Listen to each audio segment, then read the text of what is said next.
Welcome to tonight's bedtime Bible story. Tonight, we open the pages of the first book of Kings, the book that begins with David's final days and Solomon's crowning, watches the temple rise and the kingdom divide, and first brings us the prophet Elijah, who called down fire on Carmel and heard God's whisper at Horeb. Before we begin, I'd love to know who's joining me tonight. Drop a comment below. Where in the world are you right now? What time is it there? If God's word has ever brought you peace in the stillness of the night, consider subscribing so that every evening you have a place to return to and rest in His truth. Whenever you're ready, dim the lights, take a deep breath, and let's rest in His word together. Now King David was old and stricken in years, and they covered him with clothes, but he got no heat. Therefore his servants said to him, "Let there be sought for my lord the king a young virgin, and let her stand before the king, and cherish him, and let her lie in your bosom, that my lord the king may keep warm." So they sought for a beautiful young lady throughout all the borders of Israel, and found Abishag the Shunammite, and brought her to the king. The young lady was very beautiful, and she cherished the king, and ministered to him, but the king didn't know her intimately. Then Adonijah the son of Haggith exalted himself, saying, "I will be king," and he prepared him chariots and horsemen, and 50 men to run before him. His father had not displeased him at any time in saying, "Why have you done so?" And he was also a very goodly man, and he was born after Absalom. He conferred with Joab the son of Zeruiah, and with Abiathar the priest, and they, following Adonijah, helped him. But Zadok the priest, and Benaiah the son of Jehoiada, and Nathan the prophet, and Shimei, and Ray, and the mighty men who belonged to David were not with Adonijah.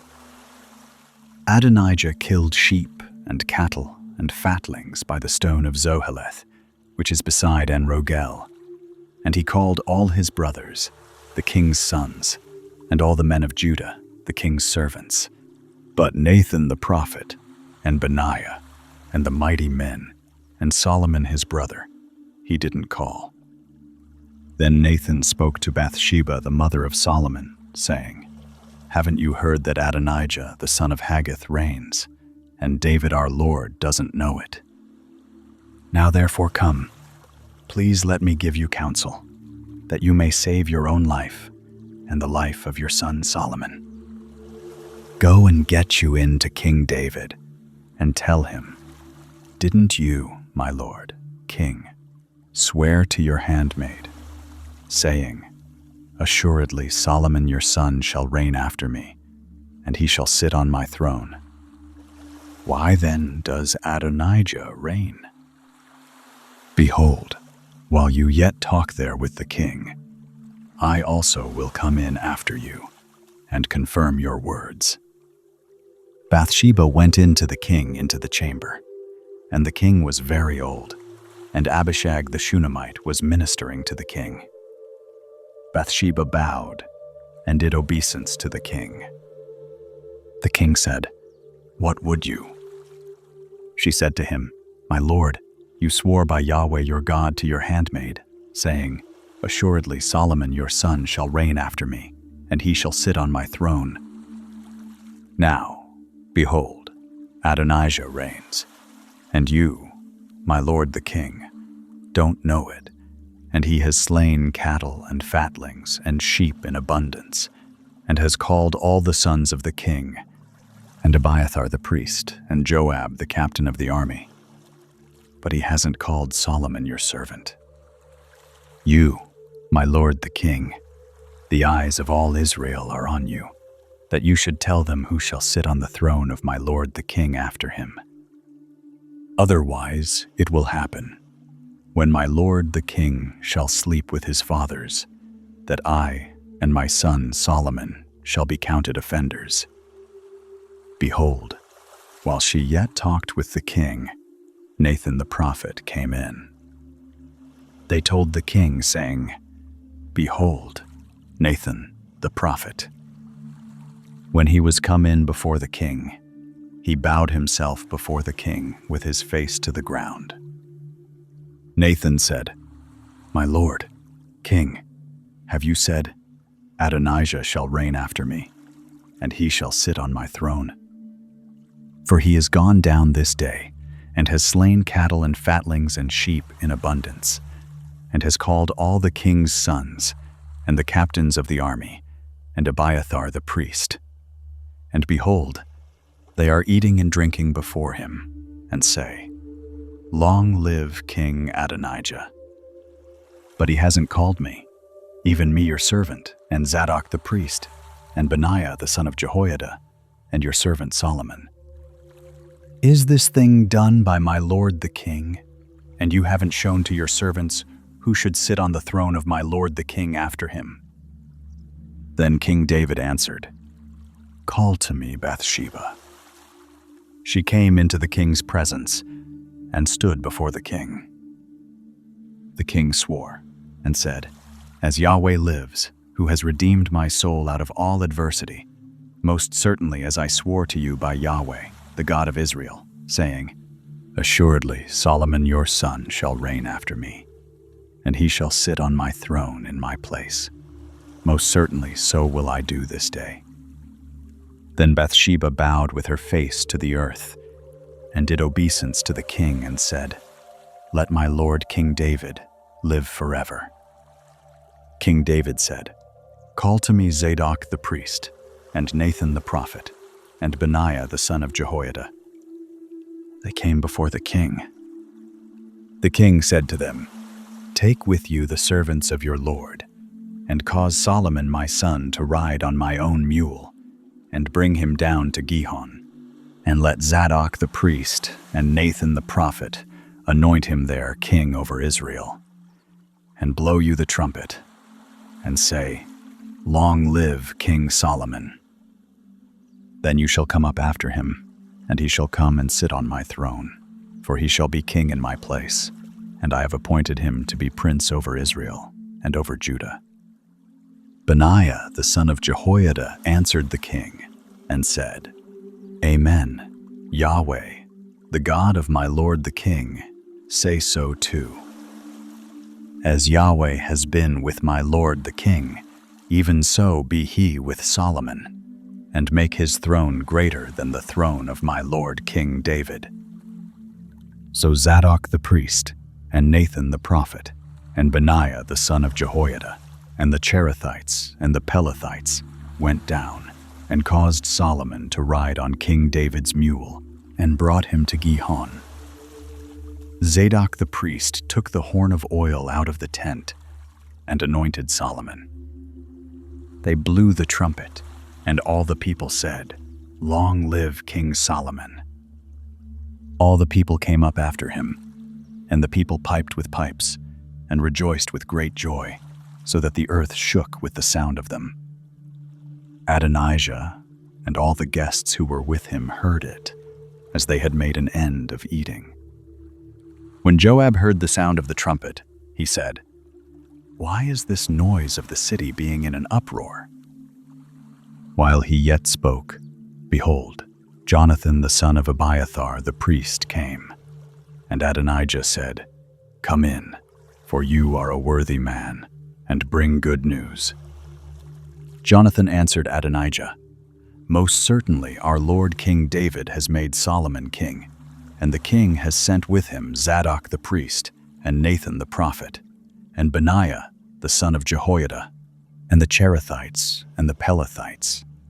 And they have caused him to ride on the king's mule. And Zadok the priest and Nathan the prophet have anointed him king in Gihon, and they are come up from there rejoicing, so that the city rang again.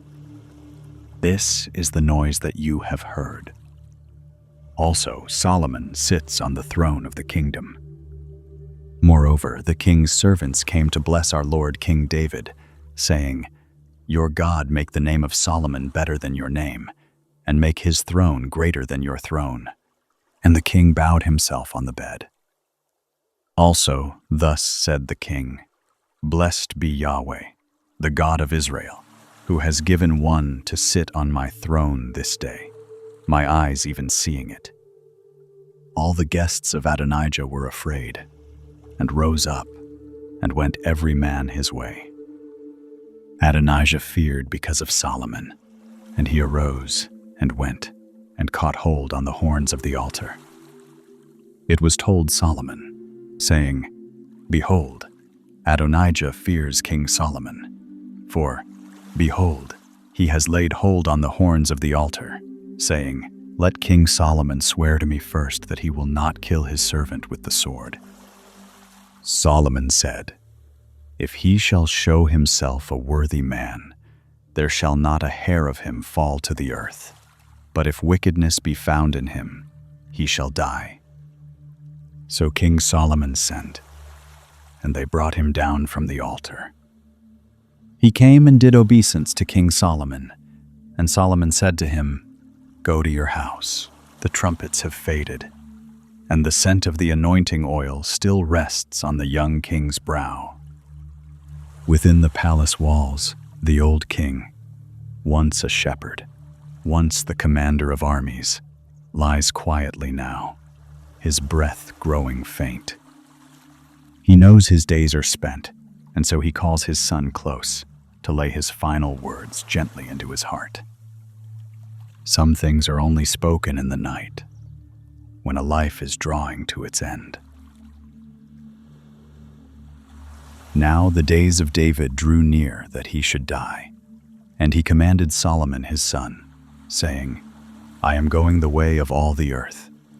Be you strong, therefore, and show yourself a man, and keep the instruction of Yahweh your God, to walk in his ways, to keep his statutes, and his commandments, and his ordinances, and his testimonies, according to that which is written in the law of Moses, that you may prosper in all that you do, and wherever you turn yourself.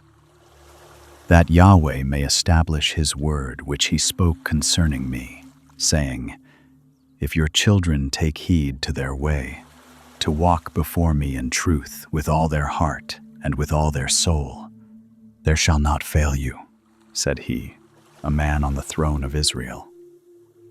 "Moreover, you know also what Joab the son of Zeruiah did to me, even what he did to the 2 captains of the armies of Israel, to Abner the son of Ner, and to Amasa the son of Jether, whom he killed, and shed the blood of war in peace, and put the blood of war on his sash that was about his waist, and in his shoes that were on his feet. Do therefore according to your wisdom, and don't let his gray head go down to Sheol in peace. But show kindness to the sons of Barzillai the Gileadite, and let them be of those who eat at your table, for so they came to me when I fled from Absalom your brother. Behold, there is with you Shimei the son of Gera, the Benjamite of Bahurim, who cursed me with a grievous curse in the day when I went to Mahanaim. But he came down to meet me at the Jordan, and I swore to him by Yahweh, saying, I will not put you to death with the sword. Now therefore don't hold him guiltless, for you are a wise man, and you will know what you ought to do to him, and you shall bring his gray head down to Sheol with blood." David slept with his fathers, and was buried in the city of David. The days that David reigned over Israel were 40 years. 7 years reigned he in Hebron, and 33 years reigned he in Jerusalem. Solomon sat on the throne of David his father, and his kingdom was established greatly. Then Adonijah, the son of Haggith, came to Bathsheba, the mother of Solomon. She said, "Come you peaceably?" He said, "Peaceably." He said, moreover, "I have somewhat to tell you." She said, "Say on." He said, "You know that the kingdom was mine, and that all Israel set their faces on me, that I should reign. However, the kingdom is turned about, and is become my brother's. for it was his from Yahweh. Now I ask one petition of you, don't deny me." She said to him, "Say on." He said, "Please speak to Solomon the king, for he will not tell you no, that he give me Abishag the Shunammite as wife." Bathsheba said, "Well, I will speak for you to the king." Bathsheba therefore went to King Solomon to speak to him for Adonijah. The king rose up to meet her and bowed himself to her and sat down on his throne and caused a throne to be set for the king's mother, and she sat on his right hand. Then she said, "I ask one small petition of you, don't deny me." The king said to her, "Ask on, my mother, for I will not deny you." She said, "Let Abishag the Shunammite be given to Adonijah your brother as wife." King Solomon answered his mother, "Why do you ask Abishag the Shunammite for Adonijah?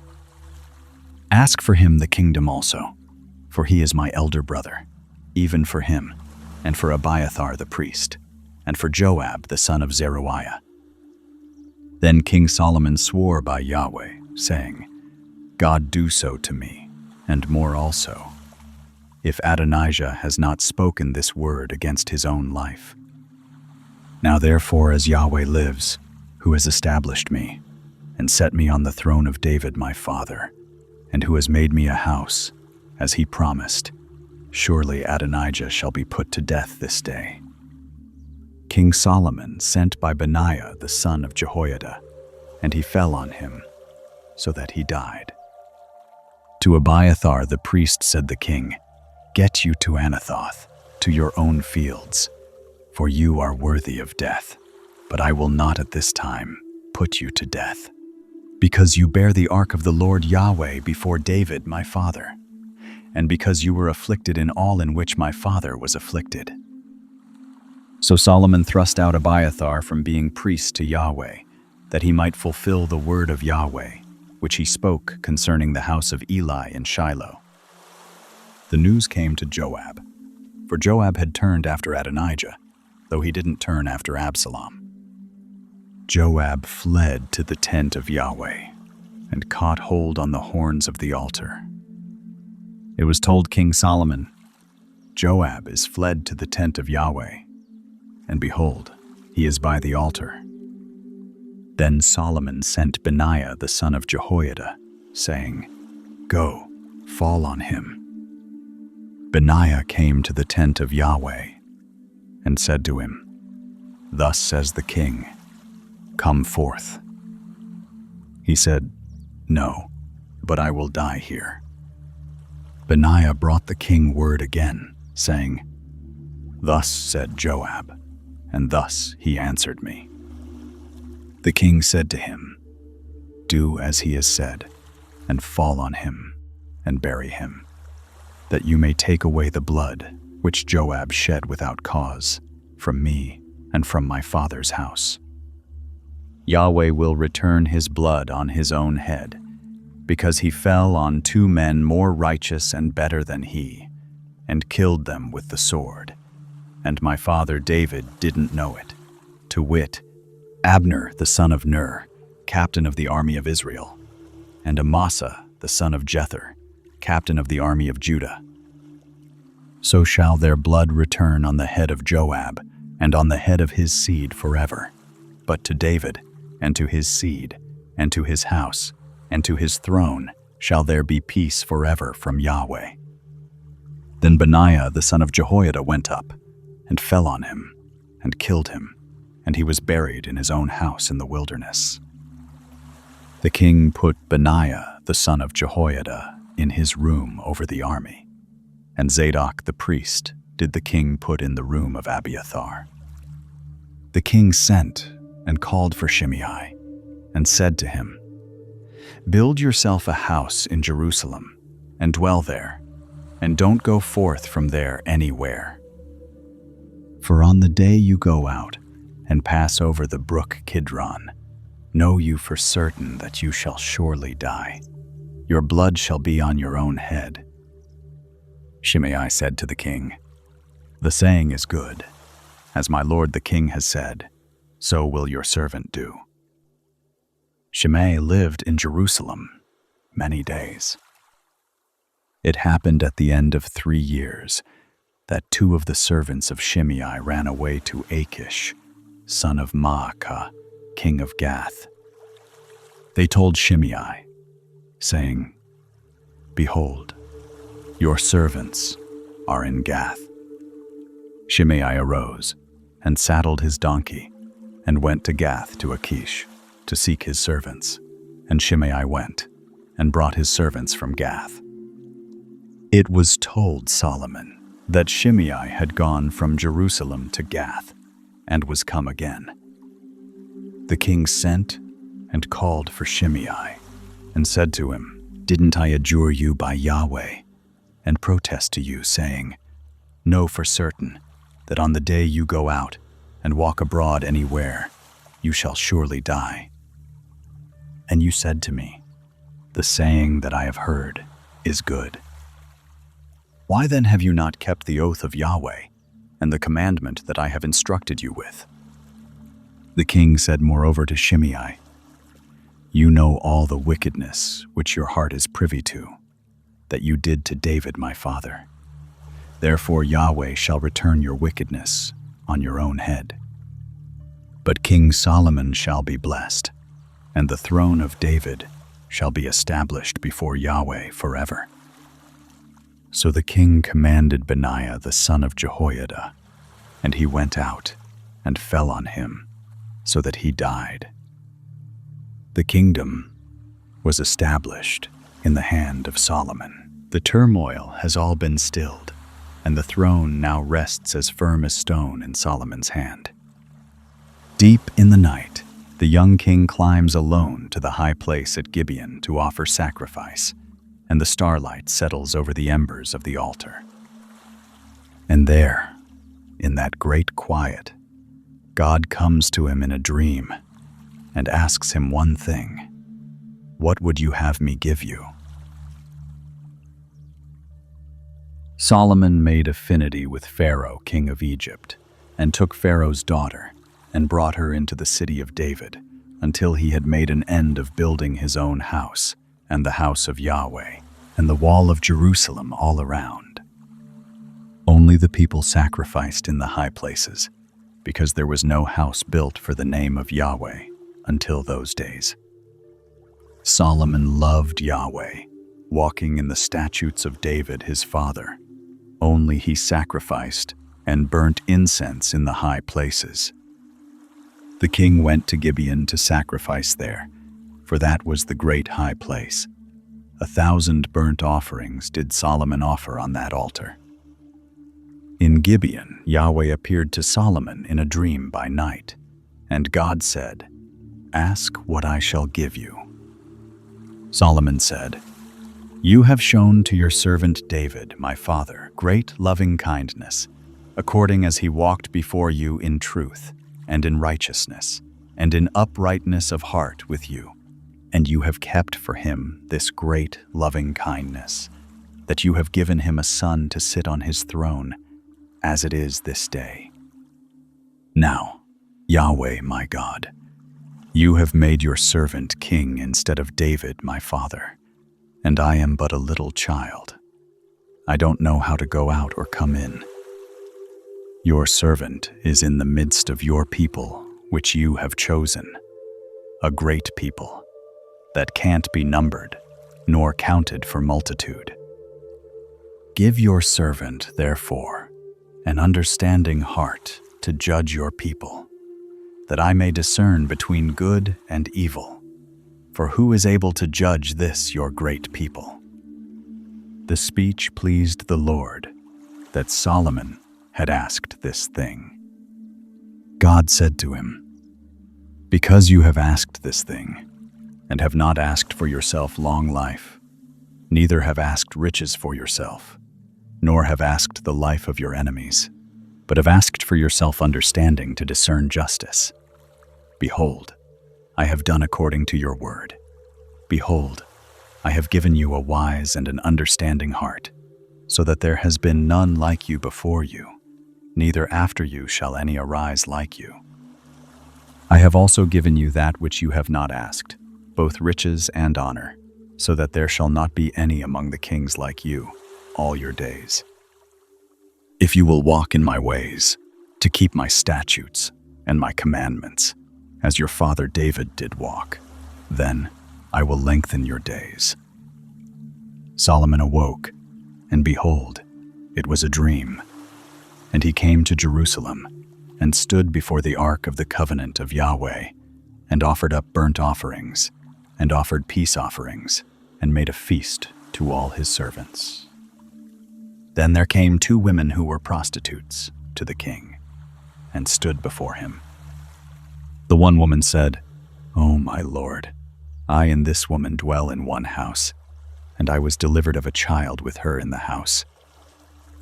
It happened the 3rd day after I was delivered, that this woman was delivered also, and we were together. There was no stranger with us in the house, save we 2 in the house. This woman's child died in the night, because she lay on it.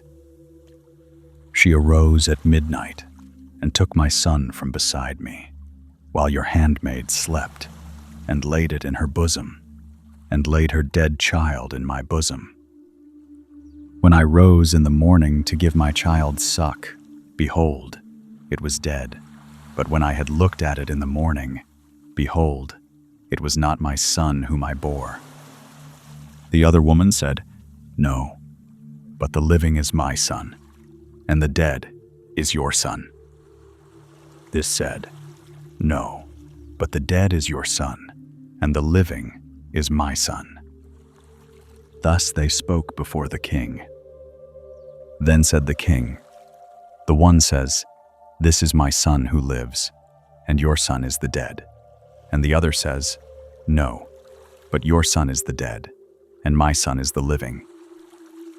The king said, 'Get me a sword.' They brought a sword before the king. The king said, 'Divide the living child in 2, and give half to the one and half to the other.' Then spoke the woman whose the living child was to the king, for her heart yearned over her son, and she said, 'O my lord, give her the living child, and in no way kill it.' But the other said, 'It shall be neither mine nor yours. Divide it.' Then the king answered, 'Give her the living child, and in no way kill it. She is its mother.'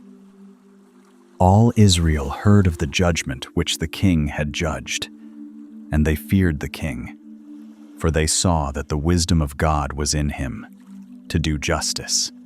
The 2 mothers step out through the temple doors, the rescued child now asleep in his true mother's arms.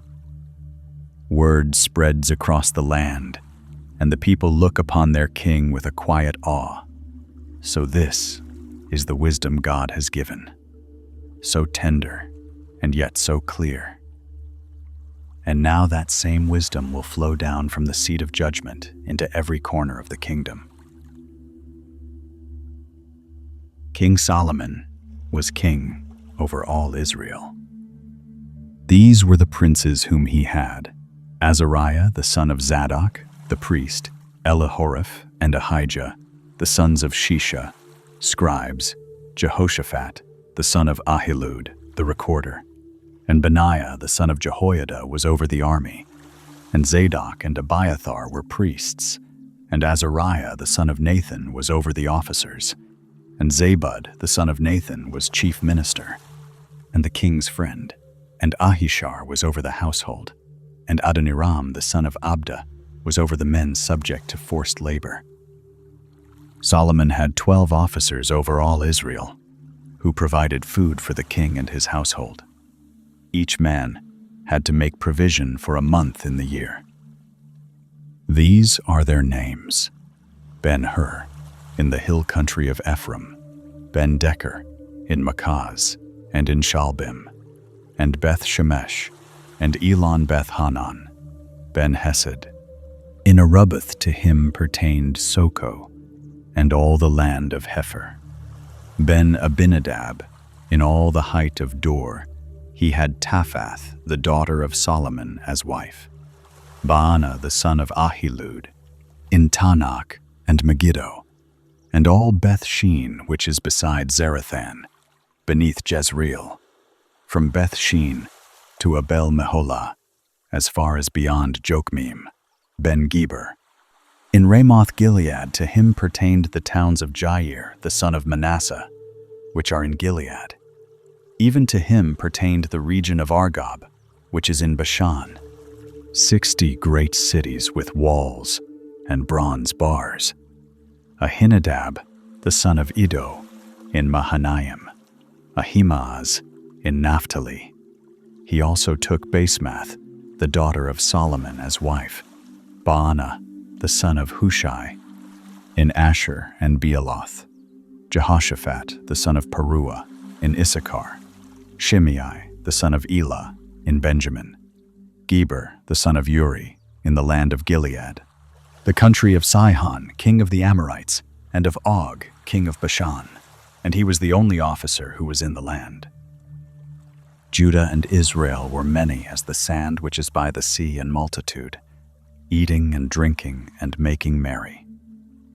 Solomon ruled over all the kingdoms, from the river to the land of the Philistines, and to the border of Egypt. They brought tribute and served Solomon all the days of his life. Solomon's provision for one day was 30 measures of fine flour, and 60 measures of meal, 10 head of fat cattle, and 20 head of cattle out of the pastures, and 100 sheep, besides harts, and gazelles, and roebucks, and fattened fowl. For he had dominion over all the region on this side the river, from Tiphsah even to Gaza, over all the kings on this side the river, and he had peace on all sides around him. Judah and Israel lived safely, every man under his vine and under his fig tree, from Dan even to Beersheba, all the days of Solomon. Solomon had 40,000 stalls of horses for his chariots, and 12,000 horsemen. Those officers provided food for King Solomon, and for all who came to King Solomon's table, every man in his month. They let nothing be lacking. Barley also, and straw for the horses, and swift steeds, brought they to the place where the officers were, every man according to his duty. God gave Solomon wisdom and understanding exceeding much, and very great understanding, even as the sand that is on the seashore. Solomon's wisdom excelled the wisdom of all the children of the East, and all the wisdom of Egypt. For he was wiser than all men, than Ethan the Ezrahite, and Heman, and Calcol, and Darda, the sons of Mahol, and his fame was in all the nations all around. He spoke 3,000 proverbs, and his songs were 1,005. He spoke of trees, from the cedar that is in Lebanon, even to the hyssop that springs out of the wall. He spoke also of animals, and of birds, and of creeping things, and of fish. There came of all peoples to hear the wisdom of Solomon, from all kings of the earth, who had heard of his wisdom. From Dan to Beersheba, every household sits in peace beneath its own vine and fig tree. Yet in this season of quiet and plenty, the king's heart turns towards something more lasting still, to build a house for the name of the Lord. And so he looks northward, toward the cedar forests of Tyre, and begins to lay his plans. Hiram, king of Tyre, sent his servants to Solomon, for he had heard that they had anointed him king in the room of his father, for Hiram was ever a lover of David. Solomon sent to Hiram, saying, "You know how that David my father could not build a house for the name of Yahweh his God for the wars which were about him on every side, until Yahweh put them under the soles of his feet. But now Yahweh my God has given me rest on every side. There is neither adversary nor evil occurrence. Behold, I purpose to build a house for the name of Yahweh my God, as Yahweh spoke to David my father, saying, Your son, whom I will set on your throne in your room, he shall build the house for my name. Now therefore command you that they cut me cedar trees out of Lebanon, and my servants shall be with your servants. And I will give you hire for your servants, according to all that you shall say. For you know that there is not among us any who knows how to cut timber like the Sidonians. It happened, when Hiram heard the words of Solomon, that he rejoiced greatly, and said, Blessed be Yahweh this day, who has given to David a wise son over this great people. Hiram sent to Solomon, saying, I have heard the message which you have sent to me. I will do all your desire concerning timber of cedar and concerning timber of fir. My servants shall bring them down from Lebanon to the sea, and I will make them into rafts to go by sea to the place that you shall appoint me, and will cause them to be broken up there, and you shall receive them, and you shall accomplish my desire in giving food for my household. So Hiram gave Solomon timber of cedar and timber of fir according to all his desire. Solomon gave Hiram 20,000 measures of wheat for food to his household, and 20 measures of pure oil. Thus gave Solomon to Hiram, year by year. Yahweh gave Solomon wisdom, as he promised him. And there was peace between Hiram and Solomon, and they two made a league together. King Solomon raised a levy out of all Israel, and the levy was 30,000 men. He sent them to Lebanon, 10,000 a month by courses. A month they were in Lebanon, and 2 months at home, and Adonijah was over the men subject to forced labor. Solomon had 70,000 who bore burdens, and 80,000 who were stone cutters in the mountains, besides Solomon's chief officers who were over the work, 3,300, who bore rule over the people who labored in the work. The king commanded, and they cut out great stones, costly stones, to lay the foundation of the house with worked stone. Solomon's builders and Hiram's builders and the Gibeonites did fashion them, and prepared the timber and the stones to build the house. On the mountains the sound of axe and chisel never rests, day or night. The cedar floats down along the sea, and great stones are quietly shaped in the quarry. Every preparation is ready now. All that remains is for the first foundation stone to be set. 480 years of waiting are about to become, upon this hill, a dwelling place prepared for God.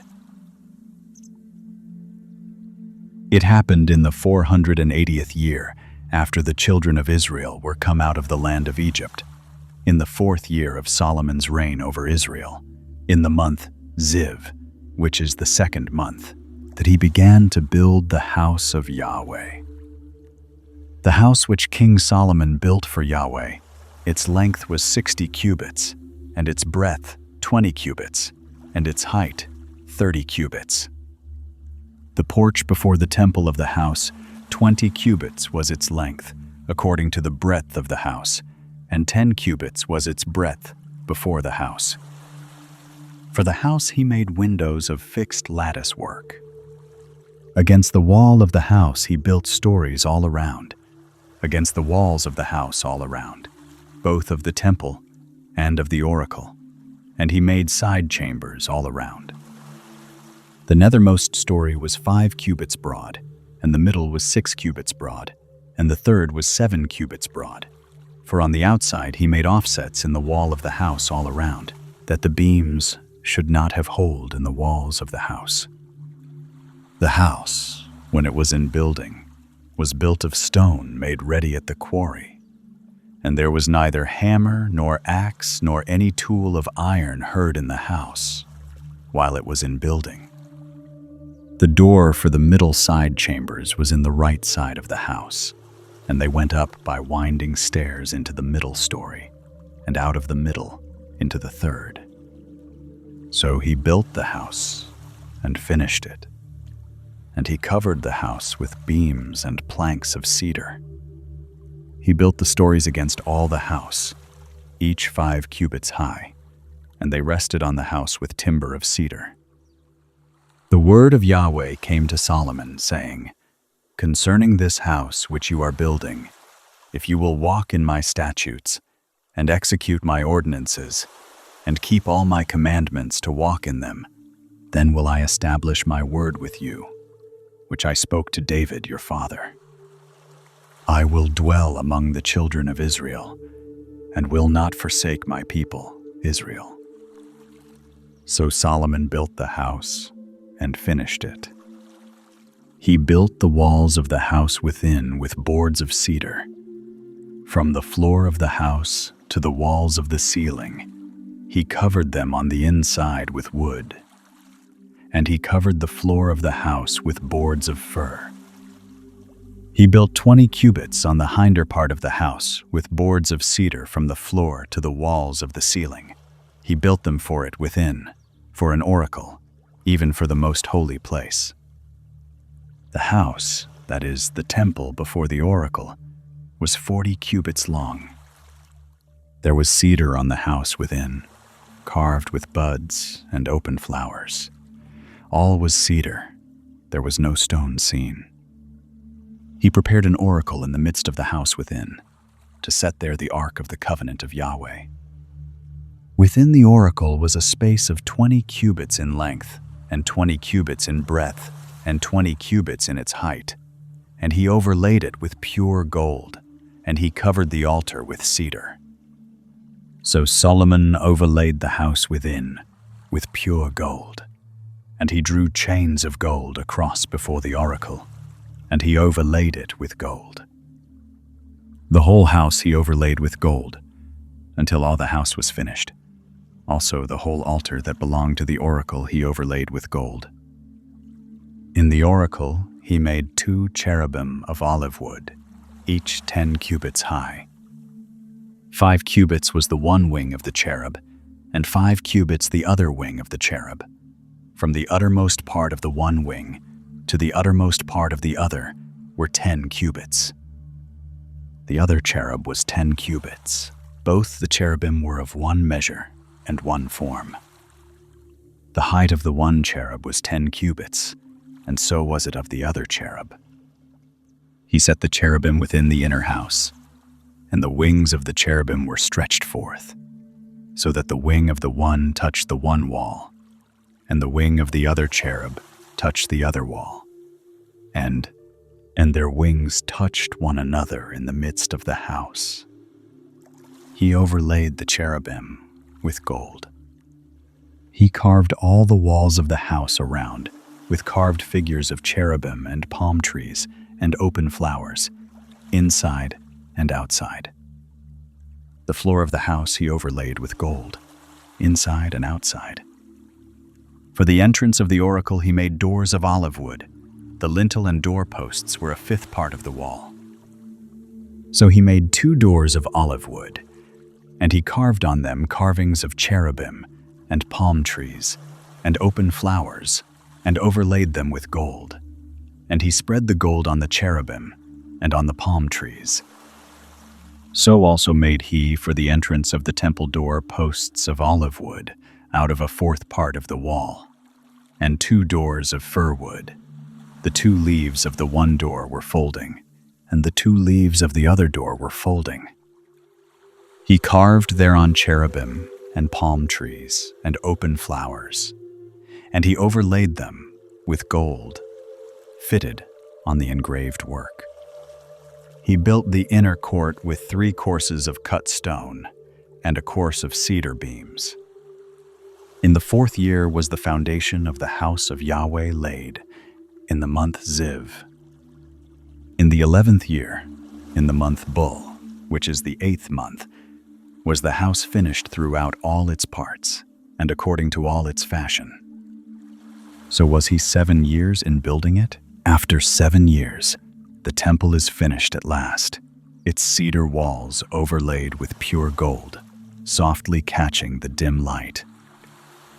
The craftsmen step back from the scaffolding and gaze up at the holy place, and for a moment, no one speaks. Yet the king's thoughts do not rest here. Beside the temple, bronze pillars must still be raised, a sea of bronze cast, and his own house has yet to be built. Solomon was building his own house 13 years, and he finished all his house. For he built the house of the forest of Lebanon. Its length was 100 cubits, and its breadth 50 cubits, and its height 30 cubits, on 4 rows of cedar pillars, with cedar beams on the pillars. It was covered with cedar above over the 45 beams that were on the pillars, 15 in a row. There were beams in 3 rows, and window was over against window in 3 ranks. All the doors and posts were made square with beams, and window was over against window in 3 ranks. He made the porch of pillars. Its length was 50 cubits, and its breadth 30 cubits, and a porch before them, and pillars, and a threshold before them. He made the porch of the throne where he was to judge, even the porch of judgment, and it was covered with cedar from floor to floor. His house where he was to dwell, the other court within the porch, was of the like work. He made also a house for Pharaoh's daughter, whom Solomon had taken as wife, like this porch. All these were of costly stones, even of cut stone, according to measure, sawed with saws, inside and outside, even from the foundation to the coping, and so on the outside to the great court. The foundation was of costly stones, even great stones, stones of 10 cubits, and stones of 8 cubits. Above were costly stones, even cut stone, according to measure, and cedar wood. The great court around had 3 courses of cut stone, and a course of cedar beams, like as the inner court of the house of Yahweh, and the porch of the house. King Solomon sent and fetched Hiram out of Tyre. He was the son of a widow of the tribe of Naphtali, and his father was a man of Tyre, a worker in brass, and he was filled with wisdom and understanding and skill to work all works in brass. He came to King Solomon and performed all his work. For he fashioned the 2 pillars of brass, 18 cubits high apiece, and a line of 12 cubits encircled either of them about. He made 2 capitals of molten brass to set on the tops of the pillars. The height of the one capital was 5 cubits, and the height of the other capital was 5 cubits. There were nets of checker work and wreaths of chain work for the capitals which were on the top of the pillars, 7 for the one capital, and 7 for the other capital. So he made the pillars, and there were 2 rows around on the one network to cover the capitals that were on the top of the pillars, and so did he for the other capital. The capitals that were on the top of the pillars in the porch were of lily work, 4 cubits. There were capitals above also on the 2 pillars, close by the belly which was beside the network, and the pomegranates were 200, in rows around on the other capital. He set up the pillars at the porch of the temple, and he set up the right pillar, and called its name Jachin, and he set up the left pillar, and called its name Boaz. On the top of the pillars was lily work. So was the work of the pillars finished. He made the molten sea of 10 cubits from brim to brim, round in compass, and its height was 5 cubits, and a line of 30 cubits encircled it. Under its brim around there were buds which encircled it, for 10 cubits, encircling the sea. The buds were in 2 rows, cast when it was cast. It stood on 12 oxen. 3 looking toward the north, and 3 looking toward the west, and 3 looking toward the south, and 3 looking toward the east. And the sea was set on them above, and all their hinder parts were inward. It was a handbreadth thick, and its brim was worked like the brim of a cup, like the flower of a lily. It held 2,000 baths. He made the 10 bases of brass. 4 cubits was the length of one base, and 4 cubits its breadth, and 3 cubits its height. The work of the bases was on this manner. They had panels, and there were panels between the ledges, and on the panels that were between the ledges were lions, oxen, and cherubim, and on the ledges there was a pedestal above, and beneath the lions and oxen were wreaths of hanging work. Every base had 4 bronze wheels and axles of brass, and the 4 feet of it had supports. Beneath the basin were the supports molten, with wreaths at the side of each. The mouth of it within the capital and above was a cubit, and its mouth was round after the work of a pedestal, a cubit and a half, and also on its mouth were engravings, and their panels were foursquare, not round. The 4 wheels were underneath the panels, and the axles of the wheels were in the base, and the height of a wheel was a cubit and half a cubit. The work of the wheels was like the work of a chariot wheel. Their axles and their rims and their spokes and their naves were all molten. There were 4 supports at the 4 corners of each base. Its supports were of the base itself. In the top of the base was there a round compass half a cubit high, and on the top of the base its stays and its panels were of the same. On the plates of its stays and on its panels he engraved cherubim, lions, and palm trees, according to the space of each, with wreaths all around. After this manner he made the 10 bases. All of them had 1 casting, 1 measure, and 1 form. He made 10 basins of brass. 1 basin contained 40 baths, and every basin was 4 cubits, and on very one of the 10 bases 1 basin. He set the bases, 5 on the right side of the house, and 5 on the left side of the house, and he set the sea on the right side of the house eastward, toward the south. Hiram made the basins, and the shovels, and the basins.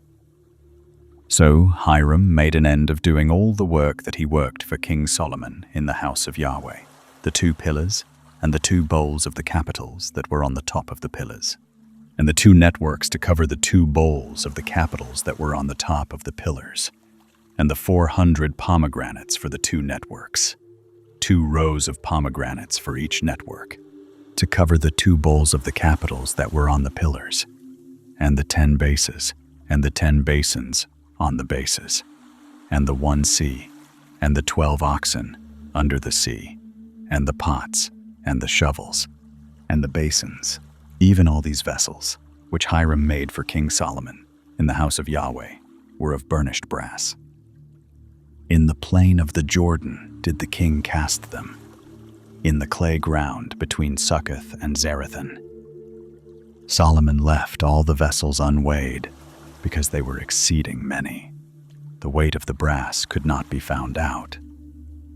Solomon made all the vessels that were in the house of Yahweh, the golden altar, and the table whereupon the showbread was, of gold, and the lampstands, 5 on the right side, and 5 on the left, before the oracle, of pure gold, and the flowers, and the lamps, and the tongs, of gold, and the cups, and the snuffers, and the basins, and the spoons, and the firepans, of pure gold, and the hinges, both for the doors of the inner house, the most holy place, and for the doors of the house, to wit, of the temple, of gold.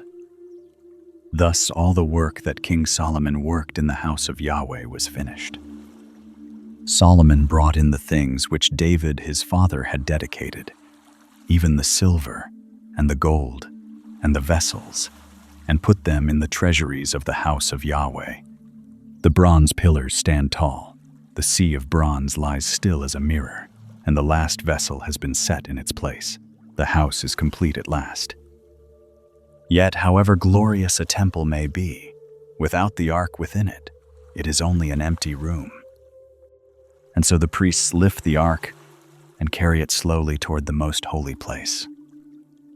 And in the moment they withdraw, a cloud fills the house, for God himself has come to dwell among his people. Then Solomon assembled the elders of Israel, and all the heads of the tribes, the princes of the fathers' houses of the children of Israel, to King Solomon in Jerusalem, to bring up the ark of the covenant of Yahweh out of the city of David, which is Zion. All the men of Israel assembled themselves to King Solomon at the feast, in the month Ethanim, which is the 7th month. All the elders of Israel came, and the priests took up the ark. They brought up the ark of Yahweh and the tent of meeting, and all the holy vessels that were in the tent. Even these did the priests and the Levites bring up. King Solomon and all the congregation of Israel who were assembled to him were with him before the ark, sacrificing sheep and cattle that could not be counted nor numbered for multitude. The priests brought in the ark of the covenant of Yahweh to its place, into the oracle of the house, to the most holy place, even under the wings of the cherubim. For the cherubim spread forth their wings over the place of the ark, and the cherubim covered the ark and its poles above. The poles were so long that the ends of the poles were seen from the holy place before the oracle, but they were not seen outside. And there they are to this day. There was nothing in the ark save the 2 tables of stone which Moses put there at Horeb, when Yahweh made a covenant with the children of Israel, when they came out of the land of Egypt. It came to pass, when the priests were come out of the holy place, that the cloud filled the house of Yahweh, so that the priests could not stand to minister by reason of the cloud, for the glory of Yahweh filled the house of Yahweh. Then spoke Solomon, Yahweh has said that he would dwell in the thick darkness. I have surely built you a house of habitation, a place for you to dwell in forever. The king turned his face about and blessed all the assembly of Israel, and all the assembly of Israel stood. He said, Blessed be Yahweh, the God of Israel, who spoke with his mouth to David your father, and has with his hand fulfilled it, saying, Since the day that I brought forth my people Israel out of Egypt, I chose no city out of all the tribes of Israel to build a house, that my name might be there. But I chose David to be over my people Israel. Now it was in the heart of David my father to build a house for the name of Yahweh, the God of Israel. But Yahweh said to David my father, Whereas it was in your heart to build a house for my name, you did well that it was in your heart. Nevertheless, you shall not build the house, but your son, who shall come forth out of your body, he shall build the house for my name. Yahweh has established his word that he spoke. For I am risen up in the room of David my father, and sit on the throne of Israel, as Yahweh promised, and have built the house for the name of Yahweh, the God of Israel. There have I set a place for the ark, in which is the covenant of Yahweh, which he made with our fathers, when he brought them out of the land of Egypt. Solomon stood before the altar of Yahweh in the presence of all the assembly of Israel, and spread forth his hands toward heaven. And he said, Yahweh, the God of Israel, there is no God like you, in heaven above, or on earth beneath, who keep covenant and loving kindness with your servants, who walk before you with all their heart, who have kept with your servant David my father that which you did promise him. Yes, you spoke with your mouth, and have fulfilled it with your hand, as it is this day. Now therefore, Yahweh, the God of Israel, keep with your servant David my father that which you have promised him, saying, There shall not fail you a man in my sight to sit on the throne of Israel, if only your children take heed to their way, to walk before me, as you have walked before me. Now therefore, God of Israel, please let your word be verified, which you spoke to your servant David my father. But will God in very deed dwell on the earth? Behold, heaven and the heaven of heavens can't contain you. How much less this house that I have built? Yet have respect for the prayer of your servant, and for his supplication, Yahweh my God, to listen to the cry and to the prayer which your servant prays before you this day, that your eyes may be open toward this house night and day, even toward the place of which you have said, My name shall be there, to listen to the prayer which your servant shall pray toward this place. Listen you to the supplication of your servant and of your people Israel, when they shall pray toward this place. Yes, here in heaven, your dwelling place, and when you hear, forgive. If a man sin against his neighbor, and an oath be laid on him to cause him to swear, and he come and swear before your altar in this house, then hear you in heaven, and do, and judge your servants, condemning the wicked, to bring his way on his own head, and justifying the righteous, to give him according to his righteousness.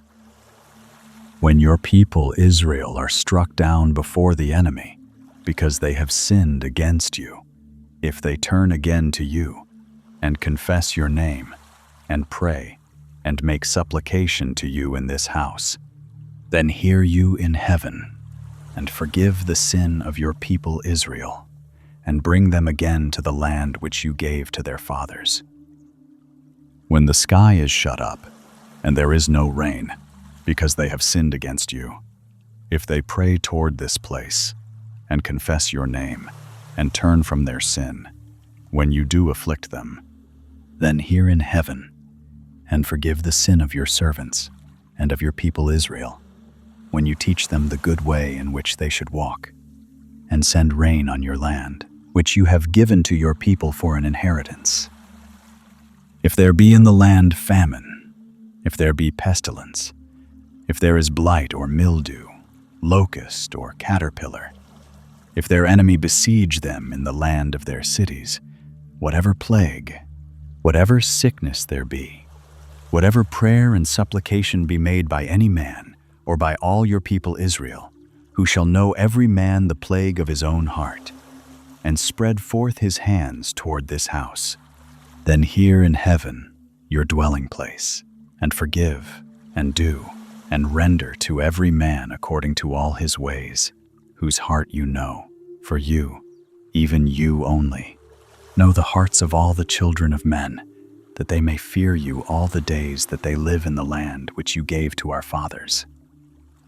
Moreover, concerning the foreigner, who is not of your people Israel, when he shall come out of a far country for your name's sake, for they shall hear of your great name, and of your mighty hand, and of your outstretched arm, when he shall come and pray toward this house, here in heaven, your dwelling place, and do according to all that the foreigner calls to you for, that all the peoples of the earth may know your name, to fear you, as does your people Israel, and that they may know that this house which I have built is called by my name. If your people go out to battle against their enemy, by whatever way you shall send them, and they pray to Yahweh toward the city which you have chosen, and toward the house which I have built for your name, then hear in heaven their prayer and their supplication, and maintain their cause. If they sin against you, for there is no man who doesn't sin, and you are angry with them, and deliver them to the enemy, so that they carry them away captive to the land of the enemy, far off or near. Yet if they shall repent themselves in the land where they are carried captive, and turn again, and make supplication to you in the land of those who carried them captive, saying, We have sinned, and have done perversely, we have dealt wickedly. If they return to you with all their heart, and with all their soul in the land of their enemies, who carried them captive, and pray to you toward their land, which you gave to their fathers, the city which you have chosen, and the house which I have built for your name, then hear you their prayer and their supplication in heaven, your dwelling place, and maintain their cause, and forgive your people who have sinned against you, and all their transgressions in which they have transgressed against you, and give them compassion before those who carried them captive, that they may have compassion on them, for they are your people and your inheritance, which you brought forth out of Egypt, from the midst of the furnace of iron, that your eyes may be open to the supplication of your servant, and to the supplication of your people Israel, to listen to them whenever they cry to you. For you did separate them from among all the peoples of the earth, to be your inheritance, as you spoke by Moses your servant, when you brought our fathers out of Egypt, Lord Yahweh. It was so that when Solomon had made an end of praying all this prayer and supplication to Yahweh, he arose from before the altar of Yahweh, from kneeling on his knees with his hands spread forth toward heaven. He stood and blessed all the assembly of Israel with a loud voice, saying, Blessed be Yahweh, who has given rest to his people Israel, according to all that he promised. There has not failed one word of all his good promise, which he promised by Moses his servant. Yahweh our God be with us, as he was with our fathers. Let him not leave us, nor forsake us, that he may incline our hearts to him, to walk in all his ways, and to keep his commandments, and his statutes, and his ordinances, which he commanded our fathers. Let these my words, with which I have made supplication before Yahweh, be near to Yahweh our God, day and night, that he maintain the cause of his servant, and the cause of his people Israel, as every day shall require, that all the peoples of the earth may know that Yahweh, he is God, there is none else. Let your heart therefore be perfect with Yahweh our God, to walk in his statutes, and to keep his commandments, as at this day. The king and all Israel with him offered sacrifice before Yahweh. Solomon offered for the sacrifice of peace offerings, which he offered to Yahweh, 22,000 head of cattle, and 120,000 sheep. So the king and all the children of Israel dedicated the house of Yahweh. The same day did the king make the middle of the court holy that was before the house of Yahweh, for there he offered the burnt offering, and the meal offering, and the fat of the peace offerings, because the bronze altar that was before Yahweh was too little to receive the burnt offering, and the meal offering, and the fat of the peace offerings. So Solomon held the feast at that time, and all Israel with him, a great assembly, from the entrance of Hamath to the brook of Egypt, before Yahweh our God, 7 days and 7 days, even 14 days.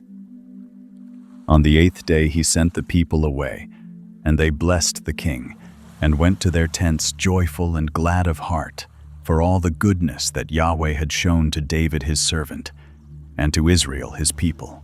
The great feast of dedication comes to its close, and the people return to their tents with hearts full of joy, while a hush settles over the temple courts. One by one the lamps go out, and the darkness of night wraps around the newly built sanctuary. And there, in the depth of that night, the Lord appears to Solomon once more, as he did years ago at Gibeon, bringing both a promise and a word of warning. It happened, when Solomon had finished the building of the house of Yahweh, and the king's house, and all Solomon's desire which he was pleased to do, that Yahweh appeared to Solomon the second time, as he had appeared to him at Gibeon. Yahweh said to him, I have heard your prayer and your supplication that you have made before me. I have made this house holy, which you have built, to put my name there forever, and my eyes and my heart shall be there perpetually. As for you, if you will walk before me, as David your father walked, in integrity of heart and in uprightness, to do according to all that I have commanded you, and will keep my statutes and my ordinances, then I will establish the throne of your kingdom over Israel forever, according as I promised to David your father, saying, There shall not fail you a man on the throne of Israel. But if you shall turn away from following me, you or your children, and not keep my commandments and my statutes which I have set before you, but shall go and serve other gods, and worship them, then will I cut off Israel out of the land which I have given them, and this house, which I have made holy for my name, will I cast out of my sight, and Israel shall be a proverb and a byword among all peoples. Though this house is so high, yet shall everyone who passes by it be astonished, and shall hiss, and they shall say, Why has Yahweh done thus to this land and to this house? And they shall answer, Because they forsook Yahweh their God, who brought forth their fathers out of the land of Egypt, and laid hold on other gods, and worshipped them, and served them. Therefore has Yahweh brought all this evil on them. It happened at the end of 20 years, in which Solomon had built the 2 houses, the house of Yahweh and the king's house. Now Hiram, the king of Tyre, had furnished Solomon with cedar trees and fir trees, and with gold, according to all his desire, that then King Solomon gave Hiram 20 cities in the land of Galilee. Hiram came out from Tyre to see the cities which Solomon had given him, and they didn't please him. He said, What cities are these which you have given me, my brother? He called them the land of Cabul to this day. Hiram sent to the king 120 talents of gold. This is the reason of the levy which King Solomon raised, to build the house of Yahweh, and his own house, and Millo, and the wall of Jerusalem, and Hazor, and Megiddo, and Gezer. Pharaoh king of Egypt had gone up, and taken Gezer, and burnt it with fire, and slain the Canaanites who lived in the city, and given it for a portion to his daughter, Solomon's wife. Solomon built Gezer, and Beth-horon the lower, and Baalath, and Tamar in the wilderness, in the land, and all the storage cities that Solomon had, and the cities for his chariots, and the cities for his horsemen, and that which Solomon desired to build for his pleasure in Jerusalem, and in Lebanon, and in all the land of his dominion. As for all the people who were left of the Amorites, the Hittites, the Perizzites, the Hivites, and the Jebusites, who were not of the children of Israel, their children who were left after them in the land, whom the children of Israel were not able utterly to destroy, of them did Solomon raise a levy of bondservants to this day.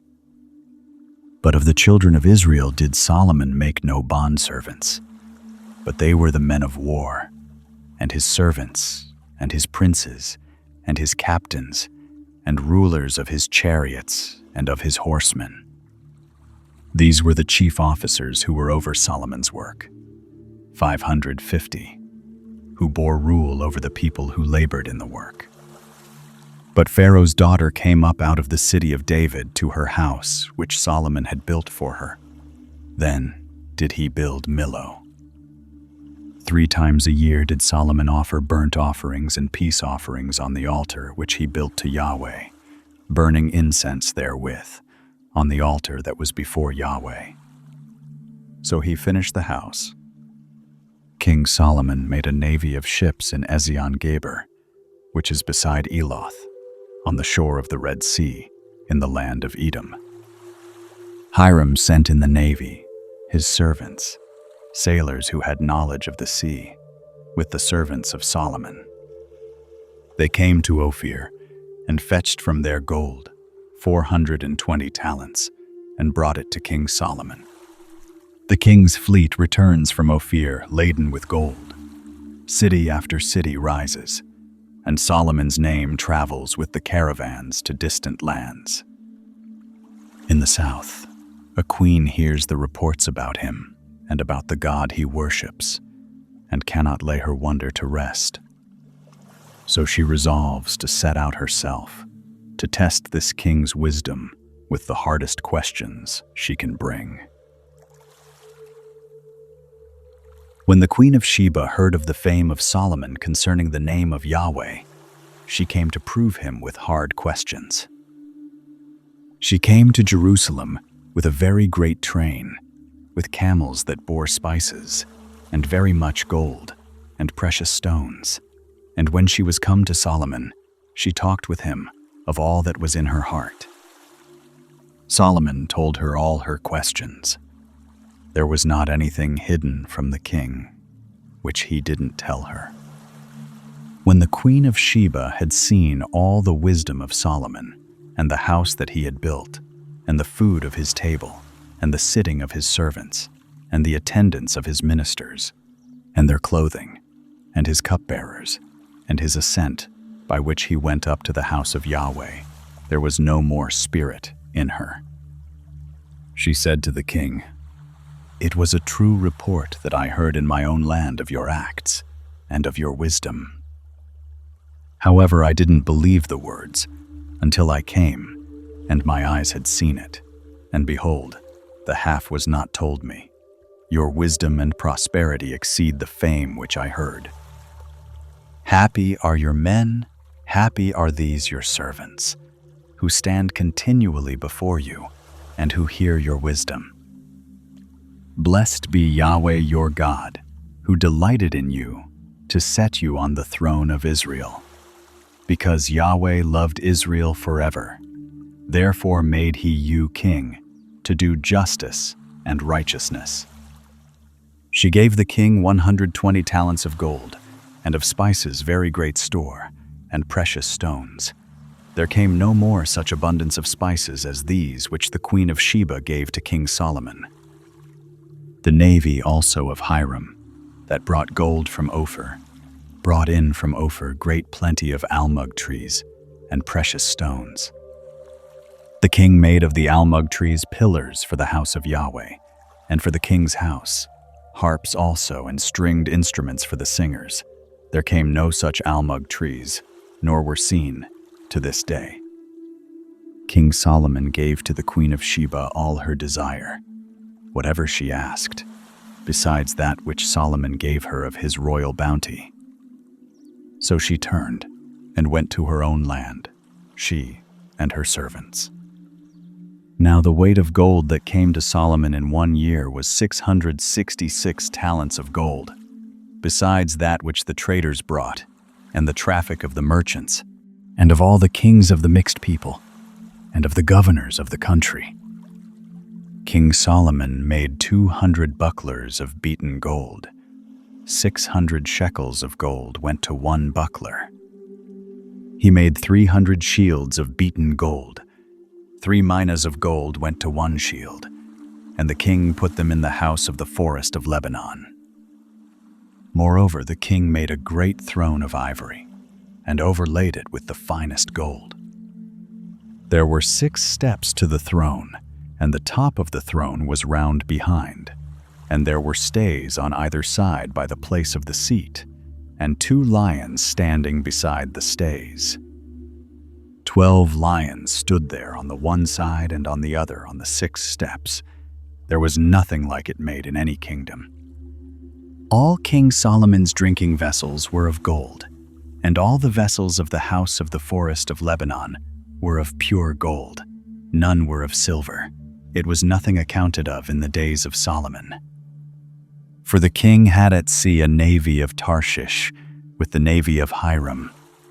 Once every 3 years came the navy of Tarshish, bringing gold and silver, ivory and apes and peacocks. So King Solomon exceeded all the kings of the earth in riches and in wisdom. All the earth sought the presence of Solomon to hear his wisdom, which God had put in his heart. They brought every man his tribute, vessels of silver, and vessels of gold, and clothing, and armor, and spices, horses and mules, a rate year by year. Solomon gathered together chariots and horsemen, and he had 1,400 chariots and 12,000 horsemen that he bestowed in the chariot cities and with the king at Jerusalem. The king made silver to be in Jerusalem as stones, and cedars made he to be as the sycamore trees that are in the lowland, for abundance. The horses which Solomon had were brought out of Egypt, and the king's merchants received them in droves, each drove at a price. A chariot came up and went out of Egypt for 600 shekels of silver, and a horse for 150. And so for all the kings of the Hittites, and for the kings of Syria, did they bring them out by their means. The Queen of Sheba turns and departs in wonder, and in the palace silver and gold lie thick as dust, silver made as common as stones in the streets of Jerusalem. The glory seems to have reached its summit.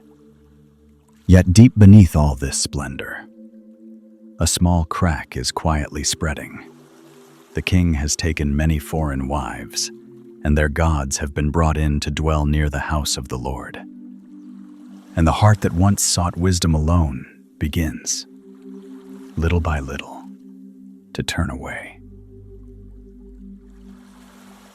Now King Solomon loved many foreign women, together with the daughter of Pharaoh, women of the Moabites, Ammonites, Edomites, Sidonians, and Hittites, of the nations concerning which Yahweh said to the children of Israel, "You shall not go among them, neither shall they come among you, for surely they will turn away your heart after their gods." Solomon joined to these in love. He had 700 wives, princesses, and 300 concubines, and his wives turned away his heart. For it happened, when Solomon was old, that his wives turned away his heart after other gods, and his heart was not perfect with Yahweh his God, as was the heart of David his father. For Solomon went after Ashtoreth, the goddess of the Sidonians, and after Milcom, the abomination of the Ammonites. Solomon did that which was evil in the sight of Yahweh, and didn't go fully after Yahweh, as did David his father. Then did Solomon build a high place for Chemosh, the abomination of Moab, on the mountain that is before Jerusalem, and for Molech, the abomination of the children of Ammon. So did he for all his foreign wives, who burnt incense and sacrificed to their gods. Yahweh was angry with Solomon, because his heart was turned away from Yahweh, the God of Israel, who had appeared to him twice, and had commanded him concerning this thing, that he should not go after other gods. But he didn't keep that which Yahweh commanded. Therefore Yahweh said to Solomon, "Because this is done of you, and you have not kept my covenant and my statutes, which I have commanded you, I will surely tear the kingdom from you, and will give it to your servant. Notwithstanding in your days I will not do it, for David your father's sake, but I will tear it out of the hand of your son. However, I will not tear away all the kingdom, but I will give one tribe to your son, for David my servant's sake, and for Jerusalem's sake which I have chosen." Yahweh raised up an adversary to Solomon, Hadad the Edomite. He was of the king's seed in Edom. For it happened, when David was in Edom, and Joab, the captain of the army, was gone up to bury the slain, and had struck every male in Edom, for Joab and all Israel remained there 6 months, until he had cut off every male in Edom, that Hadad fled, he and certain Edomites of his father's servants with him, to go into Egypt, Hadad being yet a little child. They arose out of Midian, and came to Paran. And they took men with them out of Paran, and they came to Egypt, to Pharaoh, king of Egypt, who gave him a house, and appointed him food, and gave him land. Hadad found great favor in the sight of Pharaoh, so that he gave him as wife the sister of his own wife, the sister of Tahpenes the queen. The sister of Tahpenes bore him Genubath his son, whom Tahpenes weaned in Pharaoh's house, and Genubath was in Pharaoh's house among the sons of Pharaoh. When Hadad heard in Egypt that David slept with his fathers, and that Joab the captain of the army was dead, Hadad said to Pharaoh, "Let me depart, that I may go to my own country." Then Pharaoh said to him, "But what have you lacked with me, that behold, you seek to go to your own country?" He answered, "Nothing. However, only let me depart." God raised up another adversary to him, Rezon the son of Eliada, who had fled from his lord Hadadezer, king of Zobah. He gathered men to him, and became captain over a troop, when David killed them of Zobah. And they went to Damascus, and lived therein, and reigned in Damascus. He was an adversary to Israel all the days of Solomon, besides the mischief that Hadad did. And he abhorred Israel, and reigned over Syria. Jeroboam the son of Nebat, an Ephraimite of Zeradah, a servant of Solomon, whose mother's name was Zeruah, a widow. He also lifted up his hand against the king. This was the reason why he lifted up his hand against the king. Solomon built Millo and repaired the breach of the city of David his father. The man Jeroboam was a mighty man of valor, and Solomon saw the young man that he was industrious, and he put him in charge of all the labor of the house of Joseph. It happened at that time, when Jeroboam went out of Jerusalem, that the prophet Ahijah the Shilonite found him in the way. Now Ahijah had clad himself with a new garment, and they two were alone in the field. Ahijah laid hold of the new garment that was on him, and tore it in 12 pieces. He said to Jeroboam, "Take 10 pieces, for thus says Yahweh, the God of Israel, Behold, I will tear the kingdom out of the hand of Solomon, and will give 10 tribes to you. But he shall have 1 tribe, for my servant David's sake, and for Jerusalem's sake, the city which I have chosen out of all the tribes of Israel, because that they have forsaken me, and have worshipped Ashtoreth, the goddess of the Sidonians, Chemosh, the god of Moab, and Milcom, the god of the children of Ammon, and they have not walked in my ways, to do that which is right in my eyes, and to keep my statutes and my ordinances, as did David his father. However, I will not take the whole kingdom out of his hand, but I will make him prince all the days of his life, for David my servant's sake, whom I chose, who kept my commandments and my statutes. But I will take the kingdom out of his son's hand, and will give it to you, even 10 tribes. To his son will I give 1 tribe, that David my servant may have a lamp always before me in Jerusalem, the city which I have chosen me to put my name there. I will take you, and you shall reign according to all that your soul desires, and shall be king over Israel. It shall be, if you will listen to all that I command you, and will walk in my ways, and do that which is right in my eyes, to keep my statutes and my commandments, as David my servant did, that I will be with you, and will build you a sure house, as I built for David, and will give Israel to you. I will, for this, afflict the seed of David, but not forever." Solomon sought therefore to kill Jeroboam, but Jeroboam arose and fled into Egypt, to Shishak, king of Egypt, and was in Egypt until the death of Solomon. Now the rest of the acts of Solomon, and all that he did, and his wisdom, aren't they written in the book of the acts of Solomon? The time that Solomon reigned in Jerusalem over all Israel was 40 years. Solomon slept with his fathers and was buried in the city of David his father, and Rehoboam his son reigned in his place. Solomon sleeps with his fathers and is buried in the city of David, and a glorious age comes to its close along with him. The crown now passes to his son Rehoboam. The people gather at Shechem, waiting for the new king to speak. Before the young king lie two roads, one leading toward mercy, the other toward a hardened heart. And his choice will decide whether this kingdom stays as one or is torn apart from this day on.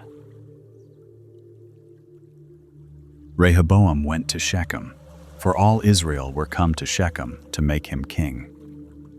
It happened when Jeroboam the son of Nebat heard of it, for he was yet in Egypt, where he had fled from the presence of King Solomon. And Jeroboam lived in Egypt, and they sent and called him.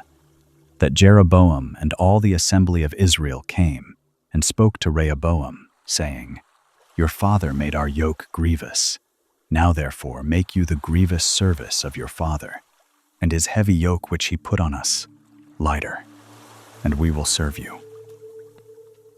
He said to them, Depart yet for 3 days, then come again to me. The people departed. King Rehoboam took counsel with the old men who had stood before Solomon his father while he yet lived, saying, What counsel give you me to return answer to this people? They spoke to him, saying, If you will be a servant to this people this day, and will serve them, and answer them, and speak good words to them, then they will be your servants forever. But he forsook the counsel of the old men which they had given him, and took counsel with the young men who had grown up with him, who stood before him. He said to them, What counsel do you give, that we may return answer to this people, who have spoken to me, saying, Make the yoke that your father did put on us lighter? The young men who had grown up with him spoke to him, saying, Thus you shall tell this people who spoke to you, saying, Your father made our yoke heavy, but make you it lighter to us. Thus you shall speak to them. My little finger is thicker than my father's waist. Now whereas my father did lade you with a heavy yoke, I will add to your yoke.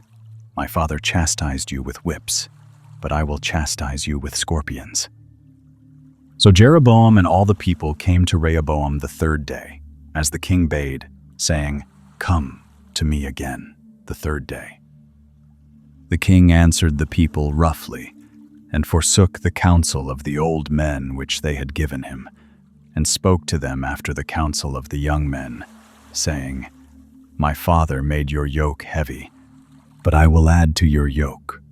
My father chastised you with whips, but I will chastise you with scorpions. So the king didn't listen to the people, for it was a thing brought about of Yahweh, that he might establish his word, which Yahweh spoke by Ahijah the Shilonite to Jeroboam the son of Nebat. When all Israel saw that the king didn't listen to them, the people answered the king, saying, What portion have we in David? Neither have we inheritance in the son of Jesse. To your tents, Israel. Now see to your own house, David. So Israel departed to their tents. But as for the children of Israel who lived in the cities of Judah, Rehoboam reigned over them. Then King Rehoboam sent Adoram, who was over the men subject to forced labor, and all Israel stoned him to death with stones. King Rehoboam made speed to get him up to his chariot, to flee to Jerusalem. So Israel rebelled against the house of David to this day. It happened, when all Israel heard that Jeroboam was returned, that they sent and called him to the congregation, and made him king over all Israel.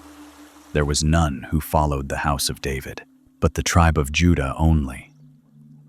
When Rehoboam was come to Jerusalem, he assembled all the house of Judah and the tribe of Benjamin, 180,000 chosen men who were warriors, to fight against the house of Israel, to bring the kingdom again to Rehoboam, the son of Solomon.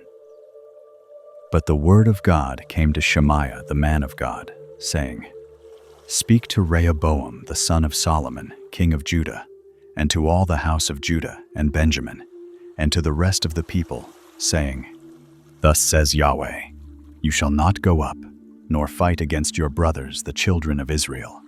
Return every man to his house, for this thing is of me. So they listened to the word of Yahweh, and returned and went their way, according to the word of Yahweh. Then Jeroboam built Shechem in the hill country of Ephraim, and lived therein. And he went out from there, and built Penuel. Jeroboam said in his heart, Now will the kingdom return to the house of David. If this people go up to offer sacrifices in the house of Yahweh at Jerusalem, then will the heart of this people turn again to their Lord, even to Rehoboam king of Judah. And they will kill me, and return to Rehoboam king of Judah. Whereupon the king took counsel, and made 2 calves of gold, and he said to them, It is too much for you to go up to Jerusalem. See your gods, Israel, which brought you up out of the land of Egypt. He set the one in Bethel, and the other put he in Dan. This thing became a sin, for the people went to worship before the one, even to Dan. He made houses of high places, and made priests from among all the people, who were not of the sons of Levi. Jeroboam ordained a feast in the 8th month, on the 15th day of the month, like the feast that is in Judah, and he went up to the altar. So did he in Bethel, sacrificing to the calves that he had made. And he placed in Bethel the priests of the high places that he had made.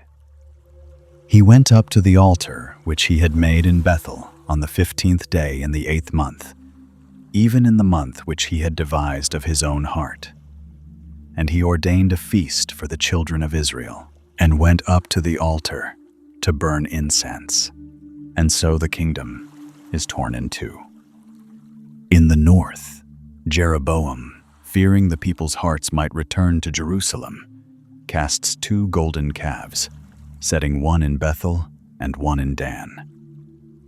Even now he stands before the altar at Bethel, offering incense with his own hand. And in the very moment he stretches out his hand, a man of God from Judah bursts in and cries out against the altar with a loud voice. Behold, there came a man of God out of Judah by the word of Yahweh to Bethel, and Jeroboam was standing by the altar to burn incense. He cried against the altar by the word of Yahweh and said, Altar, altar, thus says Yahweh, Behold, a son shall be born to the house of David, Josiah by name. And on you shall he sacrifice the priests of the high places who burn incense on you, and men's bones shall they burn on you. He gave a sign the same day, saying, This is the sign which Yahweh has spoken.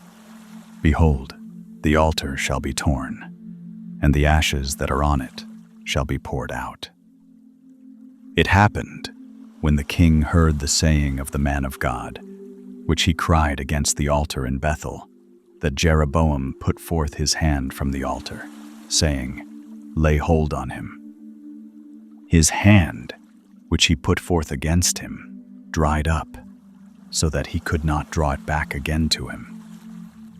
The altar also was torn, and the ashes poured out from the altar, according to the sign which the man of God had given by the word of Yahweh. The king answered the man of God, Entreat now the favor of Yahweh your God, and pray for me, that my hand may be restored me again.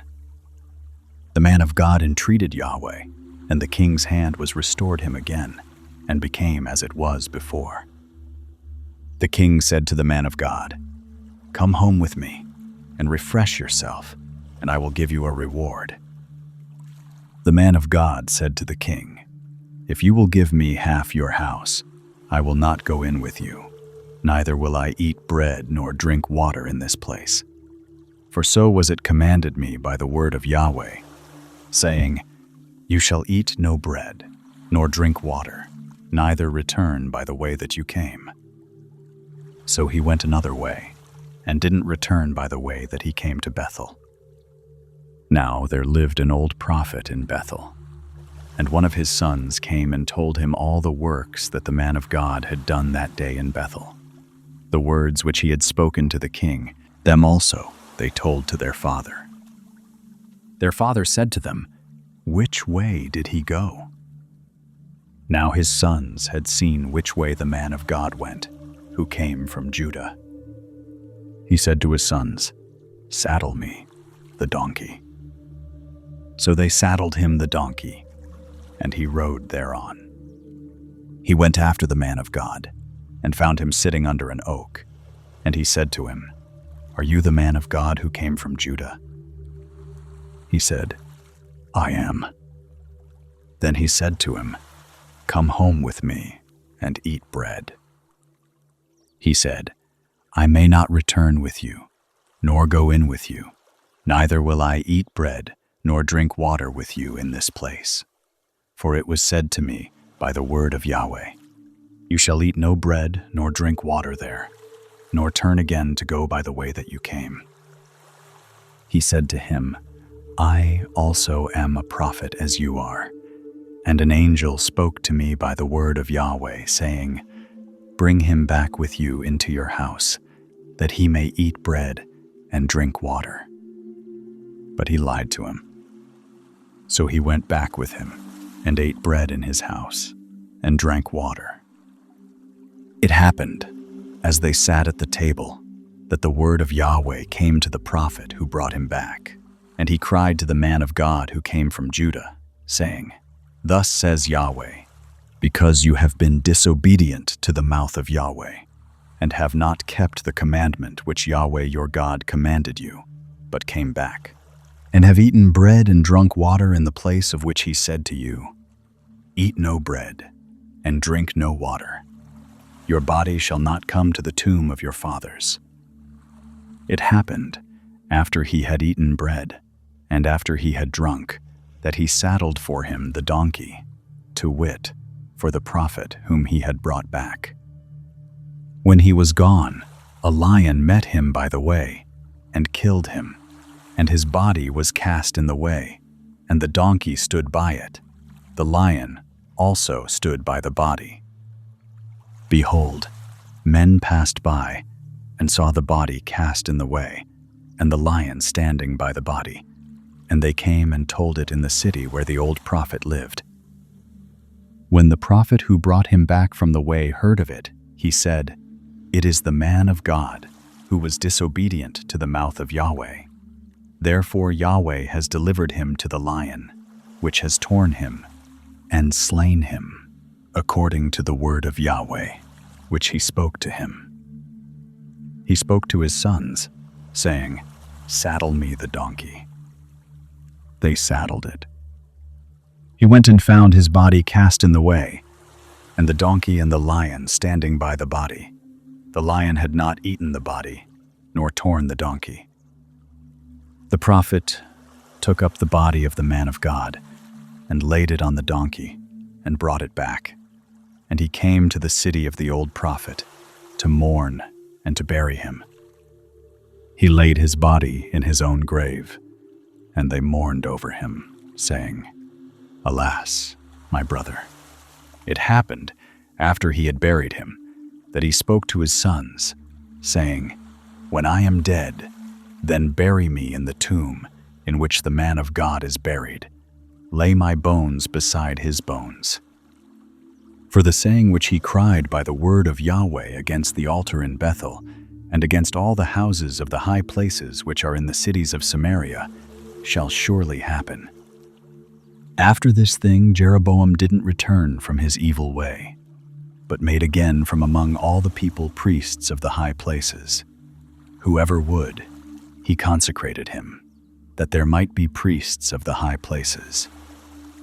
This thing became sin to the house of Jeroboam, even to cut it off and to destroy it from off the surface of the earth. The man of God from Judah, having listened along the way to a lie, falls at last beneath the jaws of a lion, and the old prophet buries him with tears in his own grave.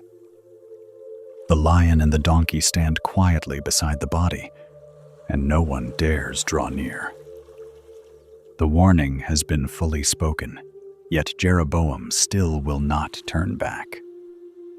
Before long, his child falls sick, and he sends his wife in disguise to seek out the very prophet who once spoke against him. At that time, Abijah, the son of Jeroboam, fell sick. Jeroboam said to his wife, "Please get up and disguise yourself, that you not be known to be the wife of Jeroboam, and get you to Shiloh. Behold, there is Ahijah, the prophet, who spoke concerning me that I should be king over this people. Take with you 10 loaves and cakes and a jar of honey, and go to him. He will tell you what shall become of the child." Jeroboam's wife did so, and arose, and went to Shiloh, and came to the house of Ahijah. Now Ahijah could not see, for his eyes were set by reason of his age. Yahweh said to Ahijah, "Behold, the wife of Jeroboam comes to inquire of you concerning her son, for he is sick.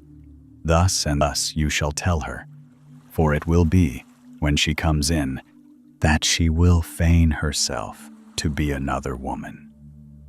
It was so, when Ahijah heard the sound of her feet, as she came in at the door, that he said, "Come in, you wife of Jeroboam.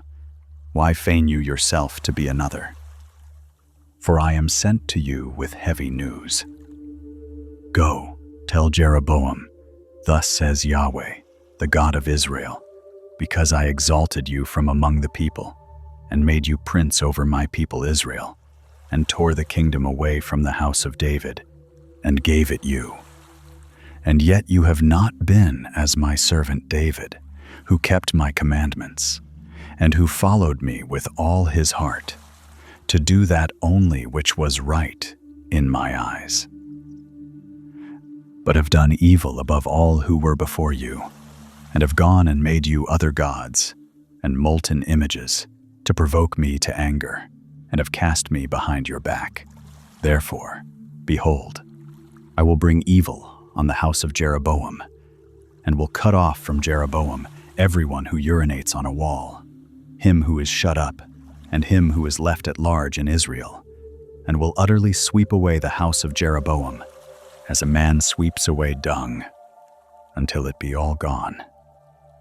Him who dies of Jeroboam in the city shall the dogs eat, and him who dies in the field shall the birds of the sky eat, for Yahweh has spoken it.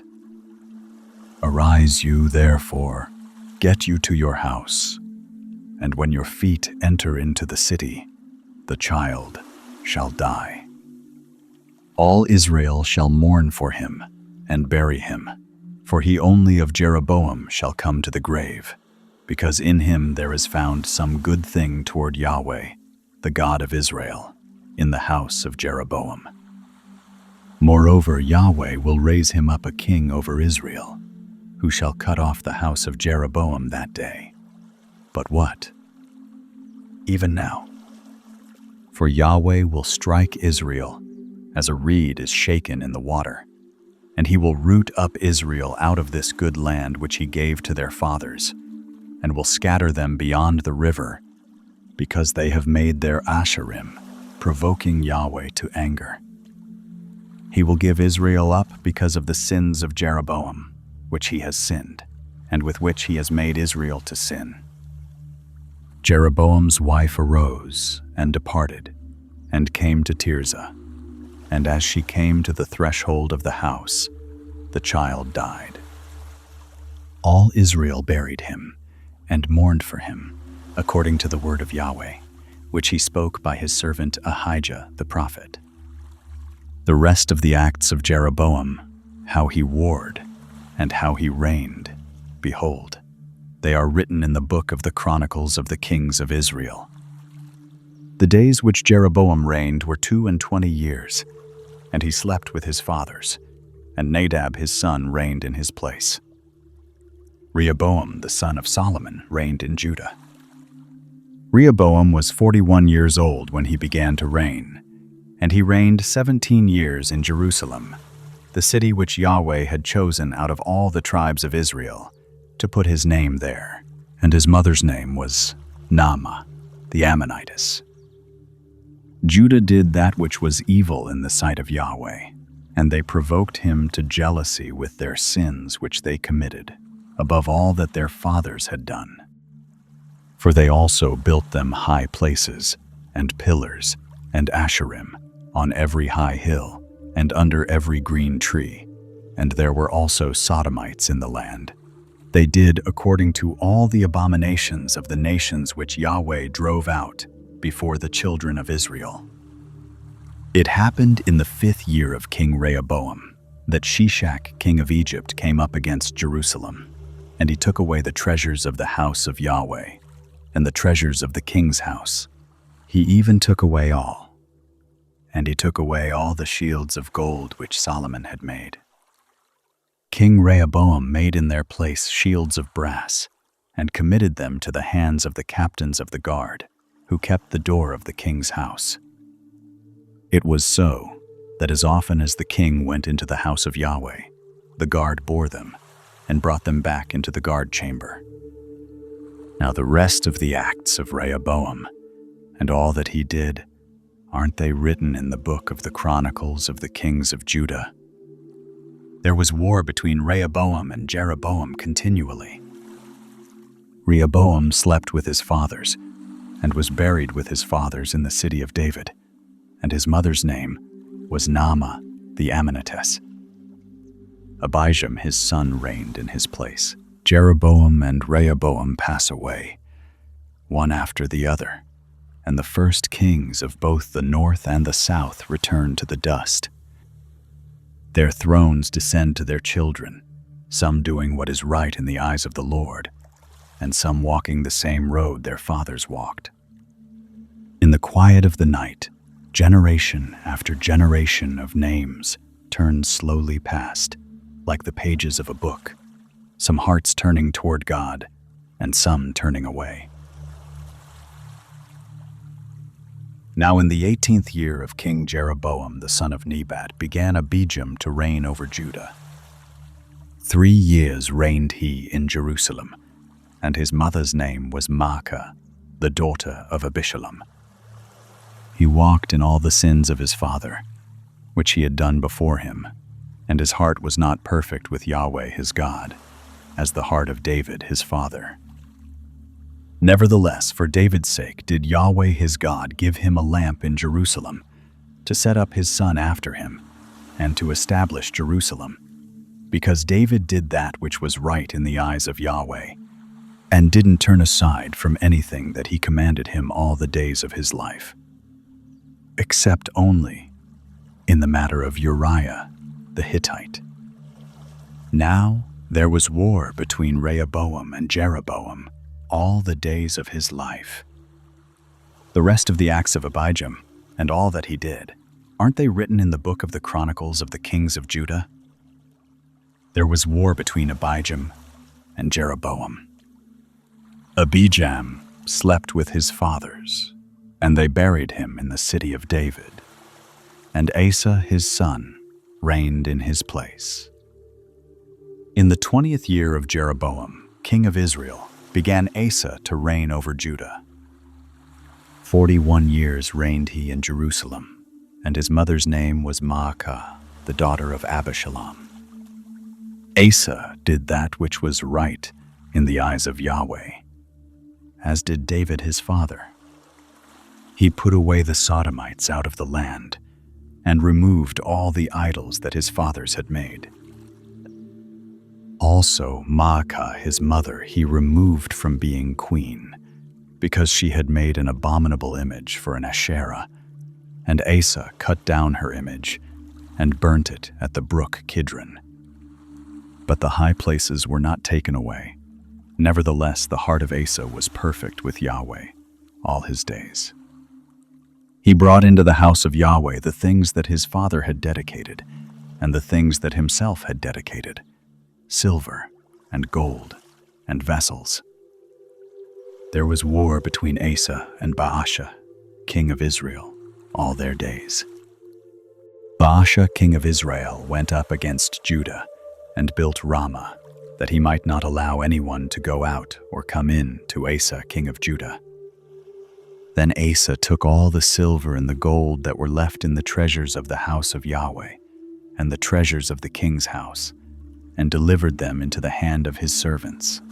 And King Asa sent them to Ben-Hadad, the son of Tabrimon, the son of Hezion, king of Syria, who lived at Damascus, saying, "There is a league between me and you, between my father and your father. Behold, I have sent to you a present of silver and gold.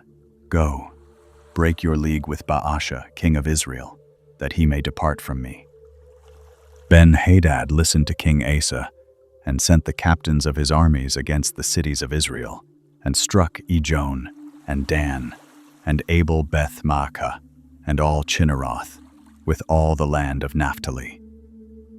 It happened, when Baasha heard of it, that he left off building Ramah, and lived in Tirzah. Then King Asa made a proclamation to all Judah. None was exempted, and they carried away the stones of Ramah and its timber, with which Baasha had built.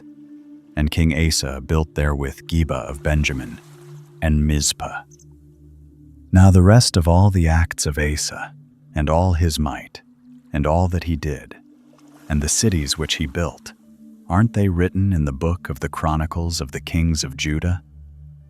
But in the time of his old age he was diseased in his feet. Asa slept with his fathers, and was buried with his fathers in the city of David his father, and Jehoshaphat his son reigned in his place. Nadab the son of Jeroboam began to reign over Israel in the 2nd year of Asa, king of Judah, and he reigned over Israel 2 years. He did that which was evil in the sight of Yahweh, and walked in the way of his father, and in his sin, with which he made Israel to sin. Baasha, the son of Ahijah, of the house of Issachar, conspired against him, and Baasha struck him at Gibeon, which belonged to the Philistines, for Nadab and all Israel were laying siege to Gibeon. Even in the 3rd year of Asa king of Judah did Baasha kill him, and reigned in his place. It happened that, as soon as he was king, he struck all the house of Jeroboam. He didn't leave to Jeroboam any who breathed, until he had destroyed him, according to the saying of Yahweh, which he spoke by his servant Ahijah the Shilonite, for the sins of Jeroboam which he sinned, and with which he made Israel to sin, because of his provocation with which he provoked Yahweh, the God of Israel, to anger. Now the rest of the acts of Nadab, and all that he did, aren't they written in the book of the Chronicles of the kings of Israel? There was war between Asa and Baasha, king of Israel, all their days. In the 3rd year of Asa, king of Judah, began Baasha, the son of Ahijah, to reign over all Israel in Tirzah, and reigned 24 years. He did that which was evil in the sight of Yahweh, and walked in the way of Jeroboam, and in his sin, with which he made Israel to sin. Baasha reigns over Israel, yet his house too cannot stand for long. The throne of the north seems set upon a wind-swept height. One king falls, and another steps up over the bloodstains to take his place. Elah, Zimri, Omri. In only a few short years, the crown changes hands again and again. In this long unrest at last lifts onto the throne a name more defiant than all the rest. Ahab, The word of Yahweh came to Jehu the son of Hanani against Baasha, saying, "Because I exalted you out of the dust, and made you prince over my people Israel, and you have walked in the way of Jeroboam, and have made my people Israel to sin, to provoke me to anger with their sins. Behold, I will utterly sweep away Baasha and his house, and I will make your house like the house of Jeroboam the son of Nebat. Him who dies of Baasha in the city shall the dogs eat, and him who dies of his in the field shall the birds of the sky eat." Now the rest of the acts of Baasha, and what he did, and his might, aren't they written in the book of the Chronicles of the Kings of Israel? Baasha slept with his fathers, and was buried in Tirzah, and Elah his son reigned in his place. Moreover, by the prophet Jehu the son of Hanani came the word of Yahweh against Baasha, and against his house, both because of all the evil that he did in the sight of Yahweh, to provoke him to anger with the work of his hands, in being like the house of Jeroboam, and because he struck him. In the 26th year of Asa king of Judah began Elah the son of Baasha to reign over Israel in Tirzah, and reigned 2 years. His servant Zimri, captain of half his chariots, conspired against him. Now he was in Tirzah, drinking himself drunk in the house of Arza, who was over the household in Tirzah. And Zimri went in and struck him, and killed him, in the 27th year of Asa king of Judah, and reigned in his place. It happened, when he began to reign, as soon as he sat on his throne, that he struck all the house of Baasha. He didn't leave him a single one who urinates on a wall, neither of his relatives, nor of his friends. Thus Zimri destroyed all the house of Baasha, according to the word of Yahweh, which he spoke against Baasha by Jehu the prophet, for all the sins of Baasha, and the sins of Elah his son, which they sinned, and with which they made Israel to sin, to provoke Yahweh, the God of Israel, to anger with their vanities. Now the rest of the acts of Elah, and all that he did, aren't they written in the book of the Chronicles of the Kings of Israel? In the 27th year of Asa king of Judah did Zimri reign 7 days in Tirzah. Now the people were encamped against Gibeon, which belonged to the Philistines. The people who were encamped heard say, "Zimri has conspired, and has also struck the king." Therefore all Israel made Omri, the captain of the army, king over Israel that day in the camp. Omri went up from Gibeon, and all Israel with him, and they besieged Tirzah. It happened, when Zimri saw that the city was taken, that he went into the castle of the king's house, and burnt the king's house over him with fire, and died, for his sins which he sinned in doing that which was evil in the sight of Yahweh, in walking in the way of Jeroboam, and in his sin which he did, to make Israel to sin. Now the rest of the acts of Zimri, and his treason that he did, aren't they written in the book of the Chronicles of the Kings of Israel? Then were the people of Israel divided into 2 parts. Half of the people followed Tibni, the son of Ginath, to make him king, and half followed Omri. But the people who followed Omri prevailed against the people who followed Tibni, the son of Ginath. So Tibni died, and Omri reigned. In the 31st year of Asa, king of Judah, began Omri to reign over Israel, and reigned 12 years. 6 years reigned he in Tirzah.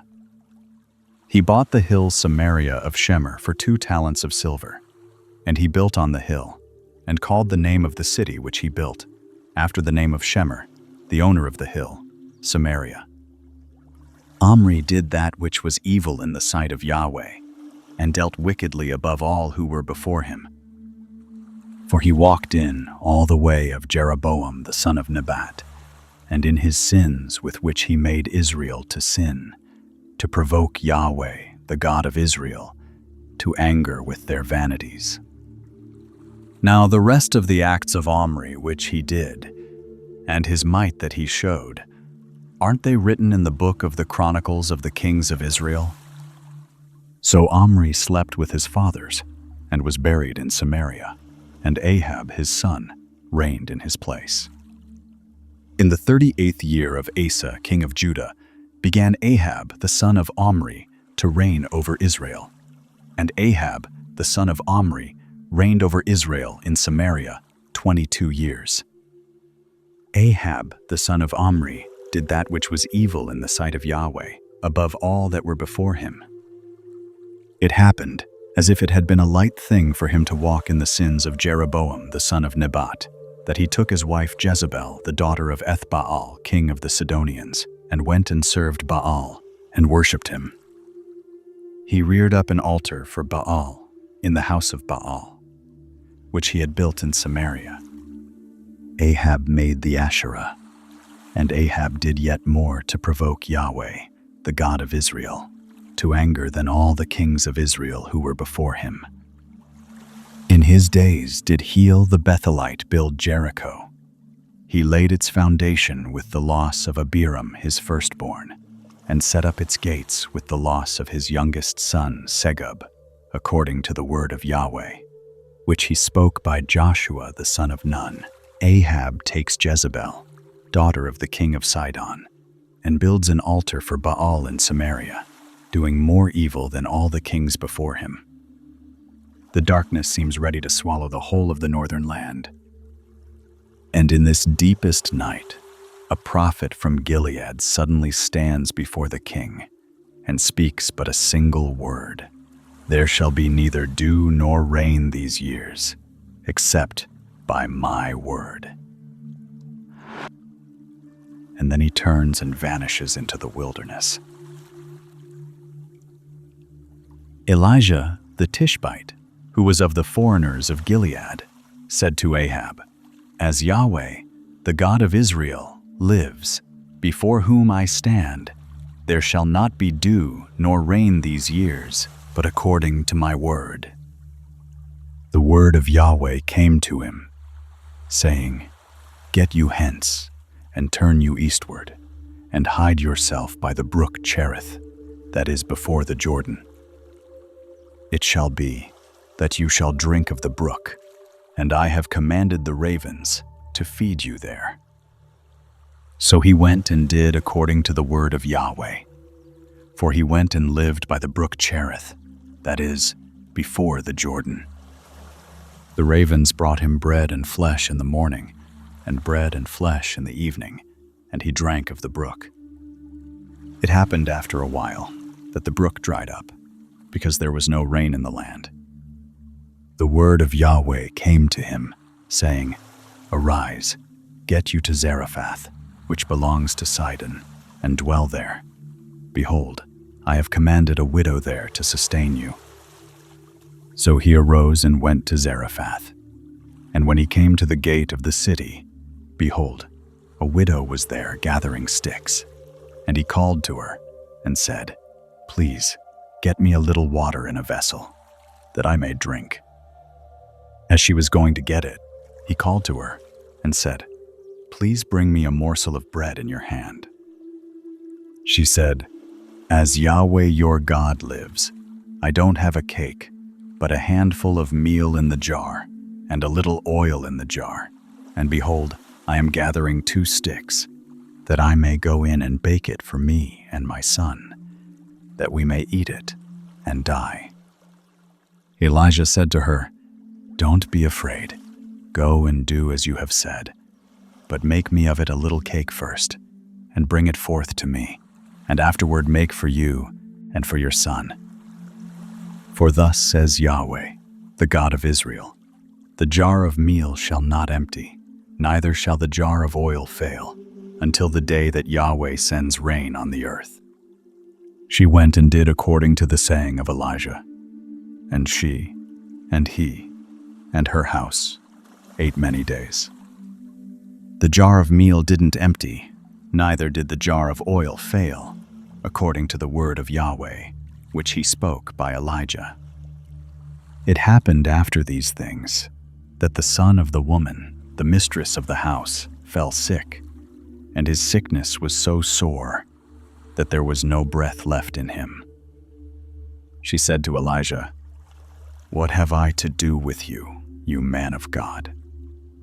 You have come to me to bring my sin to memory and to kill my son." He said to her, "Give me your son." He took him out of her bosom and carried him up into the chamber, where he abode, and laid him on his own bed. He cried to Yahweh and said, "Yahweh, my God, have you also brought evil on the widow with whom I sojourn by killing her son?" He stretched himself on the child 3 times and cried to Yahweh and said, "Yahweh, my God, please let this child's soul come into him again." Yahweh listened to the voice of Elijah, and the soul of the child came into him again, and he revived. Elijah took the child and brought him down out of the chamber into the house and delivered him to his mother. And Elijah said, "Behold, your son lives." The woman said to Elijah, "Now I know that you are a man of God, and that the word of Yahweh in your mouth is truth. Through the days of drought, the prophet hides in the widow's house, where the flour in the jar and the oil in the jug never run dry." Later, when her boy falls sick and dies, Elijah carries him up to the room above and cries out to God, and the child breathes again. The widow holds her living son and knows for certain that he is a man of God. Then, in the 3rd year, the word of the Lord comes to him. "Go, show yourself to Ahab, and I will send rain upon the earth." It happened after many days that the word of Yahweh came to Elijah in the 3rd year, saying, "Go, show yourself to Ahab, and I will send rain on the earth." Elijah went to show himself to Ahab. The famine was sore in Samaria. Ahab called Obadiah, who was over the household. Now Obadiah feared Yahweh greatly, for it was so, when Jezebel cut off the prophets of Yahweh, that Obadiah took 100 prophets and hid them by 50 in a cave, and fed them with bread and water. Ahab said to Obadiah, "Go through the land, to all the springs of water, and to all the brooks. Peradventure we may find grass and save the horses and mules alive, that we not lose all the animals." So they divided the land between them to pass throughout it. Ahab went one way by himself, and Obadiah went another way by himself. As Obadiah was in the way, behold, Elijah met him, and he knew him, and fell on his face, and said, "Is it you, my lord Elijah?" He answered him, "It is I. Go, tell your lord, behold, Elijah is here." He said, "Wherein have I sinned, that you would deliver your servant into the hand of Ahab, to kill me? As Yahweh your God lives, there is no nation or kingdom where my Lord has not sent to seek you." And when they said, "He is not here," he took an oath of the kingdom and nation that they didn't find you. Now you say, "Go, tell your Lord, behold, Elijah is here." It will happen, as soon as I am gone from you, that the Spirit of Yahweh will carry you I don't know where. And so when I come and tell Ahab, and he can't find you, he will kill me. But I, your servant, fear Yahweh from my youth. Wasn't it told my Lord what I did when Jezebel killed the prophets of Yahweh? How I hid 100 men of Yahweh's prophets by 50 in a cave, and fed them with bread and water? Now you say, "Go, tell your Lord, behold, Elijah is here, and he will kill me." Elijah said, "As Yahweh of armies lives, before whom I stand, I will surely show myself to him today." So Obadiah went to meet Ahab and told him, and Ahab went to meet Elijah. It happened, when Ahab saw Elijah, that Ahab said to him, "Is it you, you troubler of Israel?" He answered, "I have not troubled Israel, but you and your father's house, in that you have forsaken the commandments of Yahweh, and you have followed the Baals. Now therefore send, and gather to me all Israel to Mount Carmel, and the prophets of Baal 450, and the prophets of the Asherah 400, who eat at Jezebel's table." So Ahab sent to all the children of Israel, and gathered the prophets together to Mount Carmel. Elijah came near to all the people, and said, "How long will you waver between the two sides? If Yahweh is God, follow him, but if Baal, then follow him." The people answered him not a word. Then Elijah said to the people, "I, even I only, am left a prophet of Yahweh, but Baal's prophets are 450 men. Let them therefore give us 2 bulls, and let them choose 1 bull for themselves, and cut it in pieces, and lay it on the wood, and put no fire under, and I will dress the other bull, and lay it on the wood, and put no fire under.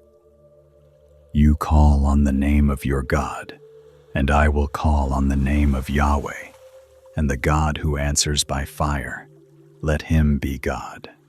All the people answered, "It is well said." Elijah said to the prophets of Baal, "Choose 1 bull for yourselves, and dress it first, for you are many, and call on the name of your God, but put no fire under it." They took the bull which was given them, and they dressed it, and called on the name of Baal from morning even until noon, saying, "Baal, hear us." But there was no voice, nor any who answered. They leaped about the altar which was made. It happened at noon that Elijah mocked them and said, "Cry aloud, for he is a god. Either he is musing, or he is gone aside, or he is on a journey, or peradventure he sleeps and must be awakened." They cried aloud and cut themselves after their manner with knives and lances, until the blood gushed out on them. It was so, when midday was past, that they prophesied until the time of the offering of the evening offering, but there was neither voice, nor any to answer, nor any who regarded. Elijah said to all the people, "Come near to me." And all the people came near to him. He repaired the altar of Yahweh that was thrown down. Elijah took 12 stones, according to the number of the tribes of the sons of Jacob, to whom the word of Yahweh came, saying, "Israel shall be your name." With the stones he built an altar in the name of Yahweh, and he made a trench about the altar, as great as would contain 2 measures of seed. He put the wood in order, and cut the bull in pieces, and laid it on the wood. He said, "Fill 4 jars with water, and pour it on the burnt offering and on the wood." He said, "Do it the 2nd time." And they did it the 2nd time. He said, "Do it the 3rd time." And they did it the 3rd time. The water ran around the altar, and he filled the trench also with water. It happened at the time of the offering of the evening offering that Elijah the prophet came near and said, "Yahweh, the God of Abraham, of Isaac, and of Israel, let it be known this day that you are God in Israel, and that I am your servant, and that I have done all these things at your word. Hear me, Yahweh, hear me, that this people may know that you, Yahweh, are God, and that you have turned their heart back again." Then the fire of Yahweh fell, and consumed the burnt offering, and the wood, and the stones, and the dust, and licked up the water that was in the trench.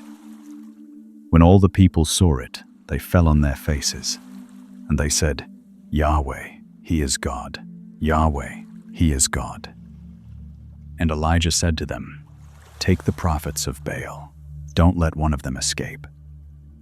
They took them, and Elijah brought them down to the brook Kishon and killed them there. Elijah said to Ahab, "Get you up, eat and drink, for there is the sound of abundance of rain." So Ahab went up to eat and to drink. Elijah went up to the top of Carmel, and he bowed himself down on the earth and put his face between his knees. He said to his servant, "Go up now, look toward the sea." He went up and looked and said, "There is nothing." He said, "Go again 7 times." It happened at the 7th time that he said, "Behold, a small cloud, like a man's hand, is rising out of the sea." He said, "Go up, tell Ahab, make ready your chariot, and get you down, that the rain not stop you." It happened in a little while that the sky grew black with clouds and wind, and there was a great rain. Ahab rode and went to Jezreel, and the hand of Yahweh was on Elijah, and he girded up his waist and ran before Ahab to the entrance of Jezreel. On Mount Carmel, fire falls from heaven and consumes the sacrifice. The long parched sky fills at last with clouds, and the rain comes pouring down. Elijah girds up his robe and runs before Ahab's chariot through the rain. Yet before the joy of victory has even faded, Jezebel's threat of death comes chasing after him. And the prophet who had just called down fire is suddenly afraid. He turns and flees into the wilderness and sits down beneath a broom tree, asking only that he might die. Ahab told Jezebel all that Elijah had done and how he had killed all the prophets with the sword.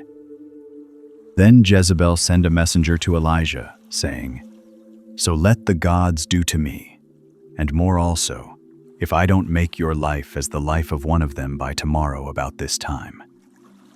When he saw that, he arose and went for his life, and came to Beersheba, which belongs to Judah, and left his servant there. But he himself went a day's journey into the wilderness, and came and sat down under a juniper tree. And he requested for himself that he might die, and said, "It is enough. Now, O Yahweh, take away my life, for I am not better than my fathers." He lay down and slept under a juniper tree. And behold, an angel touched him, and said to him, "Arise and eat." He looked, and behold, there was at his head a cake baked on the coals, and a jar of water. He ate and drank, and laid him down again. The angel of Yahweh came again the 2nd time, and touched him, and said, "Arise and eat, because the journey is too great for you." He arose, and ate and drank, and went in the strength of that food 40 days and 40 nights to Horeb, the mount of God. He came there to a cave, and lodged there, and behold, the word of Yahweh came to him, and he said to him, "What are you doing here, Elijah?" He said, "I have been very jealous for Yahweh, the God of armies, for the children of Israel have forsaken your covenant, thrown down your altars, and slain your prophets with the sword. And I, even I only, am left, and they seek my life to take it away." He said, "Go forth and stand on the mountain before Yahweh." Behold, Yahweh passed by, and a great and strong wind tore the mountains and broke in pieces the rocks before Yahweh. But Yahweh was not in the wind, and after the wind an earthquake. But Yahweh was not in the earthquake, and after the earthquake a fire. But Yahweh was not in the fire, and after the fire a still small voice. It was so when Elijah heard it, that he wrapped his face in his mantle and went out and stood in the entrance of the cave. Behold, there came a voice to him and said, "What are you doing here, Elijah?" He said, "I have been very jealous for Yahweh, the God of armies. For the children of Israel have forsaken your covenant, thrown down your altars, and slain your prophets with the sword. And I, even I only, am left, and they seek my life, to take it away." Yahweh said to him, "Go, return on your way to the wilderness of Damascus, and when you come, you shall anoint Hazael to be king over Syria, and you shall anoint Jehu the son of Nimshi to be king over Israel, and you shall anoint Elisha the son of Shaphat of Abel-Meholah to be prophet in your room. It shall happen that he who escapes from the sword of Hazael shall Jehu kill, and he who escapes from the sword of Jehu shall Elisha kill. Yet will I leave me 7,000 in Israel, all the knees which have not bowed to Baal, and every mouth which has not kissed him." So he departed there, and found Elisha the son of Shaphat, who was plowing, with 12 yoke of oxen before him, and he with the 12th. And Elijah passed over to him, and cast his mantle on him. He left the oxen, and ran after Elijah, and said, "Let me, I pray you, kiss my father and my mother, and then I will follow you." He said to him, "Go back again, for what have I done to you?" He returned from following him, and took the yoke of oxen, and killed them, and boiled their flesh with the instruments of the oxen, and gave to the people, and they ate. Then he arose, and went after Elijah, and ministered to him. At the mouth of the cave on Horeb, God is not in the great wind, nor the earthquake, nor the fire, but in a small, quiet voice, and there he sends his weary prophet out once more. On the way home, Elijah lays his cloak upon the shoulders of Elisha as he plows, and the young man leaves his oxen and rises to follow. And in the north, the clouds of war are quietly gathering. Ben-Hadad, king of Aram, marches with his great army to the walls of Samaria. Ben-Hadad, the king of Syria, gathered all his army together, and there were 32 kings with him, and horses and chariots. And he went up and besieged Samaria, and fought against it. He sent messengers to Ahab, king of Israel, into the city, and said to him, "Thus says Ben-Hadad, your silver and your gold is mine, your wives also and your children, even the best, are mine." The king of Israel answered, "It is according to your saying, my lord, O king. I am yours, and all that I have." The messengers came again and said, "Thus speaks Ben-Hadad, saying, I sent indeed to you, saying, You shall deliver me your silver, and your gold, and your wives, and your children, but I will send my servants to you tomorrow about this time, and they shall search your house, and the houses of your servants, and it shall be that whatever is pleasant in your eyes, they shall put it in their hand, and take it away." Then the king of Israel called all the elders of the land and said, "Please notice how this man seeks mischief, for he sent to me for my wives, and for my children, and for my silver, and for my gold, and I didn't deny him." All the elders and all the people said to him, "Don't you listen, neither consent." Therefore he said to the messengers of Ben-Hadad, "Tell my lord the king, all that you did send for to your servant at the first I will do, but this thing I may not do." The messengers departed, and brought him word again. Ben-Hadad sent to him, and said, "The gods do so to me, and more also, if the dust of Samaria shall suffice for handfuls for all the people who follow me." The king of Israel answered, "Tell him, don't let him who girds on his armor boast himself as he who puts it off." It happened, when Ben-Hadad heard this message, as he was drinking, he and the kings, in the pavilions, that he said to his servants, "Set yourselves in array." They set themselves in array against the city. Behold, a prophet came near to Ahab, king of Israel, and said, "Thus says Yahweh, have you seen all this great multitude? Behold, I will deliver it into your hand this day, and you shall know that I am Yahweh." Ahab said, "By whom?" He said, "Thus says Yahweh, by the young men of the princes of the provinces." Then he said, "Who shall begin the battle?" He answered, "You."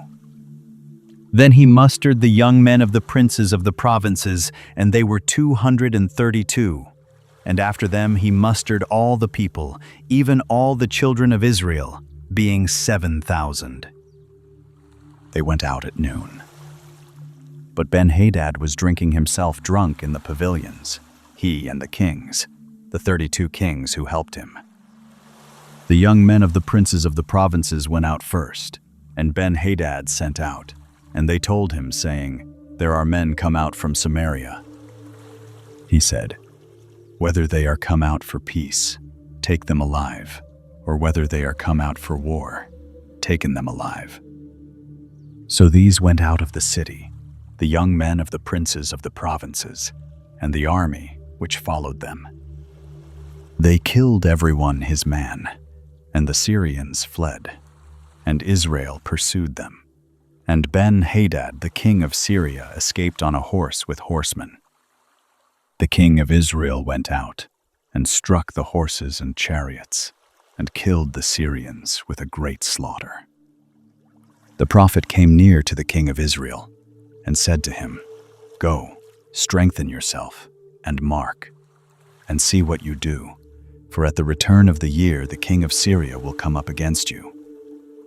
The servants of the king of Syria said to him, "Their God is a God of the hills, therefore they were stronger than we. But let us fight against them in the plain, and surely we shall be stronger than they. Do this thing, take the kings away, every man out of his place, and put captains in their room, and number you an army, like the army that you have lost, horse for horse, and chariot for chariot. And we will fight against them in the plain, and surely we shall be stronger than they." He listened to their voice, and did so. It happened at the return of the year that Ben-Hadad mustered the Syrians, and went up to Aphek to fight against Israel. The children of Israel were mustered, and were provisioned, and went against them. And the children of Israel encamped before them like 2 little flocks of kids, but the Syrians filled the country. A man of God came near and spoke to the king of Israel, and said, "Thus says Yahweh, because the Syrians have said, 'Yahweh is a God of the hills, but he is not a God of the valleys,' therefore will I deliver all this great multitude into your hand, and you shall know that I am Yahweh." They encamped one over against the other 7 days. So it was that in the 7th day the battle was joined, and the children of Israel killed of the Syrians 100,000 footmen in 1 day. But the rest fled to Aphek into the city, and the wall fell on 27,000 men who were left. Ben-Hadad fled and came into the city, into an inner chamber. His servants said to him, "See now, we have heard that the kings of the house of Israel are merciful kings. Let us, we pray you, put sackcloth on our bodies and ropes on our heads, and go out to the king of Israel. Peradventure he will save your life." So they girded sackcloth on their bodies and put ropes on their heads, and came to the king of Israel, and said, Your servant, Ben-Hadad, says, please, let me live. He said, is he yet alive? He is my brother. Now the men observed diligently and hurried to catch whether it were his mind. And they said, your brother, Ben-Hadad. Then he said, go you, bring him. Then Ben-Hadad came forth to him, and he caused him to come up into the chariot. Ben-Hadad said to him, the cities which my father took from your father I will restore, and you shall make streets for you in Damascus, as my father made in Samaria. I, said Ahab, will let you go with this covenant. So he made a covenant with him and let him go.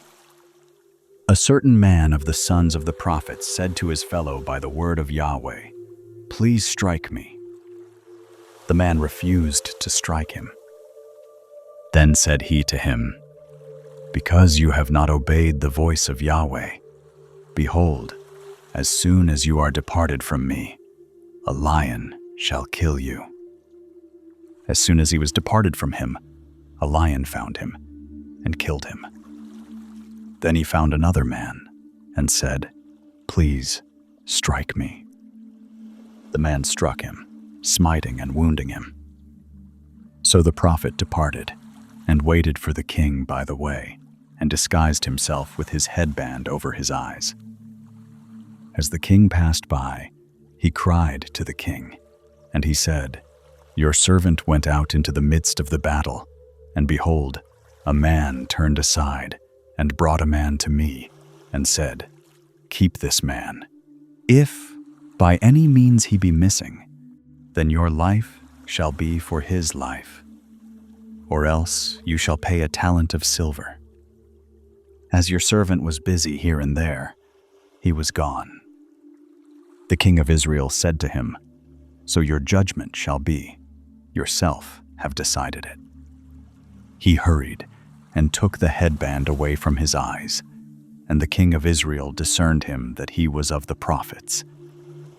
He said to him, thus says Yahweh, because you have let go out of your hand the man whom I had devoted to destruction, therefore your life shall go for his life, and your people for his people. The king of Israel went to his house, sullen and angry, and came to Samaria. Twice the battle is won, yet Ahab lets go the enemy king whom God had already given into his hand. A prophet stops him on the road and declares that he will pay the price for it. Sullen and angry, the king returns to his palace, his face clouded with resentment. Back in Samaria, he looks out past the palace wall at a stretch of green vineyard belonging to a man named Naboth, and that small discontent will soon grow into a great sin. It happened after these things that Naboth the Jezreelite had a vineyard, which was in Jezreel, hard by the palace of Ahab, king of Samaria. Ahab spoke to Naboth, saying, give me your vineyard, that I may have it for a garden of herbs, because it is near to my house, and I will give you for it a better vineyard than it.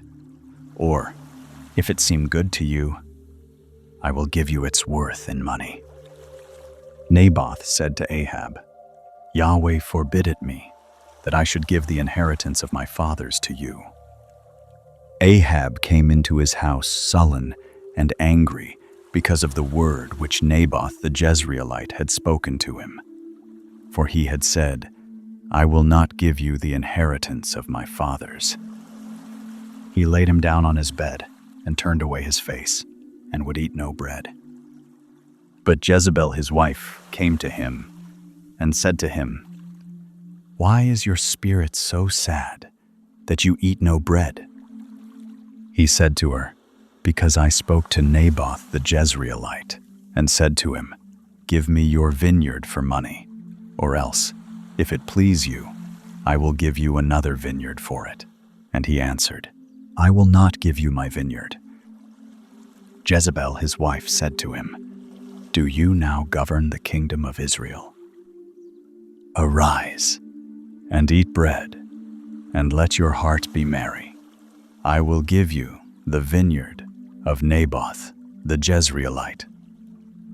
So she wrote letters in Ahab's name, and sealed them with his seal, and sent the letters to the elders and to the nobles who were in his city, and who lived with Naboth.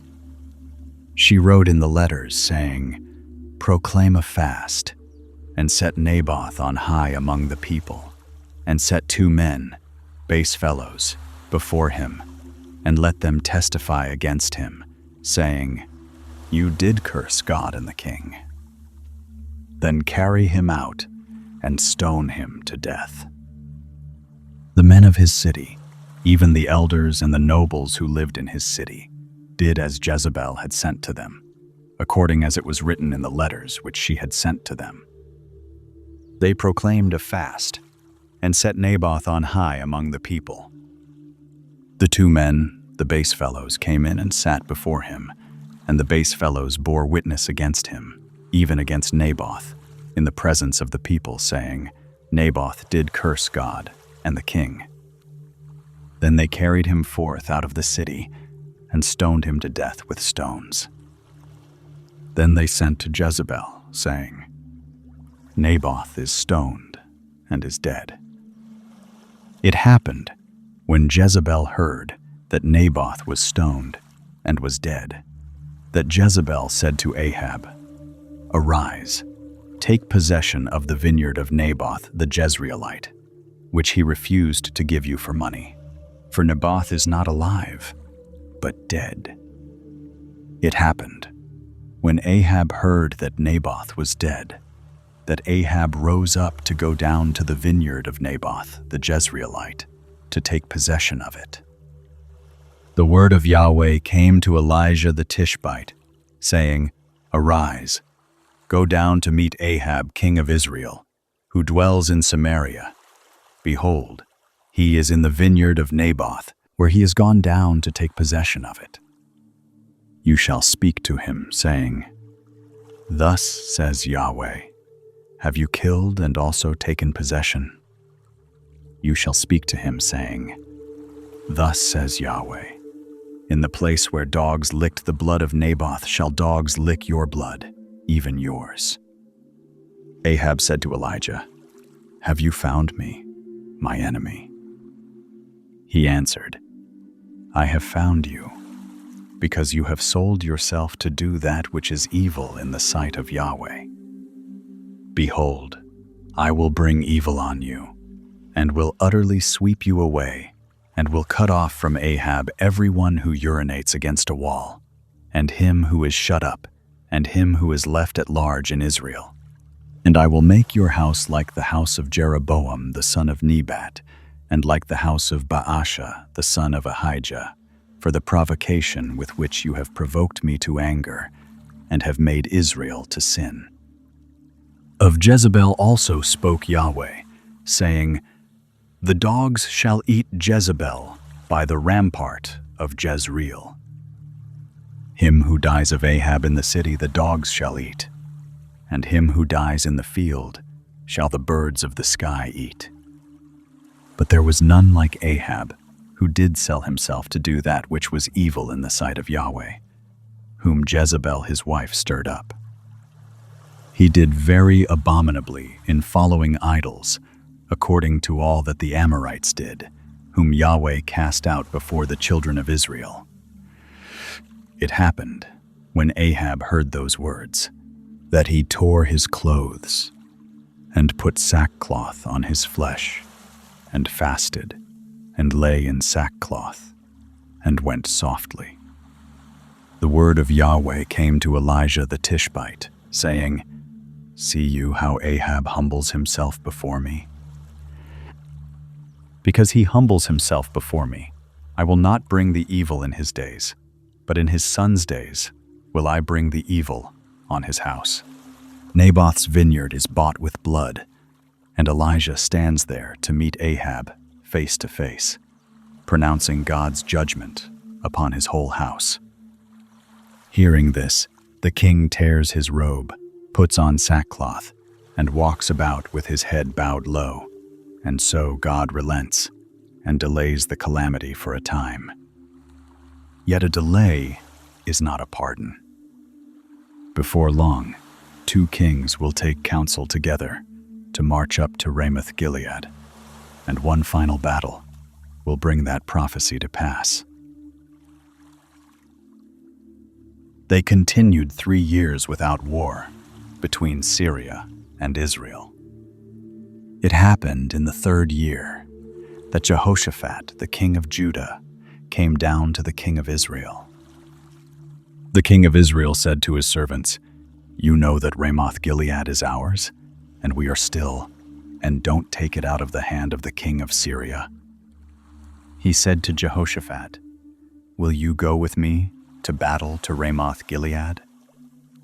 Jehoshaphat said to the king of Israel, "I am as you are, my people as your people, my horses as your horses." Jehoshaphat said to the king of Israel, "Please inquire first for the word of Yahweh." Then the king of Israel gathered the prophets together, about 400 men, and said to them, "Shall I go against Ramoth-Gilead to battle, or shall I forbear?" They said, "Go up, for the Lord will deliver it into the hand of the king." But Jehoshaphat said, "Isn't there here a prophet of Yahweh besides, that we may inquire of him?" The king of Israel said to Jehoshaphat, "There is yet one man by whom we may inquire of Yahweh, Micaiah the son of Imlah, but I hate him, for he does not prophesy good concerning me, but evil." Jehoshaphat said, "Don't let the king say so." Then the king of Israel called an officer and said, "Get quickly Micaiah the son of Imlah." Now the king of Israel and Jehoshaphat the king of Judah were sitting each on his throne, arrayed in their robes, in an open place at the entrance of the gate of Samaria, and all the prophets were prophesying before them. Zedekiah the son of Chenaanah made him horns of iron and said, "Thus says Yahweh, with these you shall push the Syrians until they are consumed." All the prophets prophesied so, saying, "Go up to Ramoth-Gilead and prosper, for Yahweh will deliver it into the hand of the king." The messenger who went to call Micaiah spoke to him, saying, "See now, the words of the prophets declare good to the king with one mouth. Please let your word be like the word of one of them, and speak you good." Micaiah said, "As Yahweh lives, what Yahweh says to me, that will I speak." When he was come to the king said to him, "Micaiah, shall we go to Ramoth-Gilead to battle, or shall we forbear?" He answered him, "Go up and prosper, and Yahweh will deliver it into the hand of the king."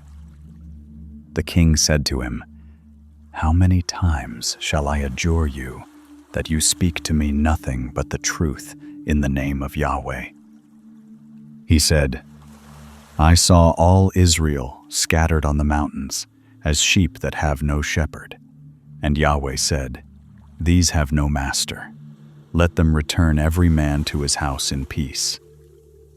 The king of Israel said to Jehoshaphat, "Didn't I tell you that he would not prophesy good concerning me, but evil?" Micaiah said, "Therefore hear the word of Yahweh. I saw Yahweh sitting on his throne, and all the army of heaven standing by him on his right hand and on his left. Yahweh said, Who shall entice Ahab, that he may go up and fall at Ramoth-Gilead? One said on this manner, and another said on that manner. There came forth a spirit, and stood before Yahweh, and said, I will entice him. Yahweh said to him, How? He said, I will go forth, and will be a lying spirit in the mouth of all his prophets. He said, You shall entice him, and shall prevail also. Go forth, and do so. Now therefore, behold, Yahweh has put a lying spirit in the mouth of all these your prophets, and Yahweh has spoken evil concerning you." Then Zedekiah the son of Chenaanah came near, and struck Micaiah on the cheek, and said, "Which way went the Spirit of Yahweh from me to speak to you?" Micaiah said, "Behold, you shall see on that day, when you shall go into an inner chamber to hide yourself."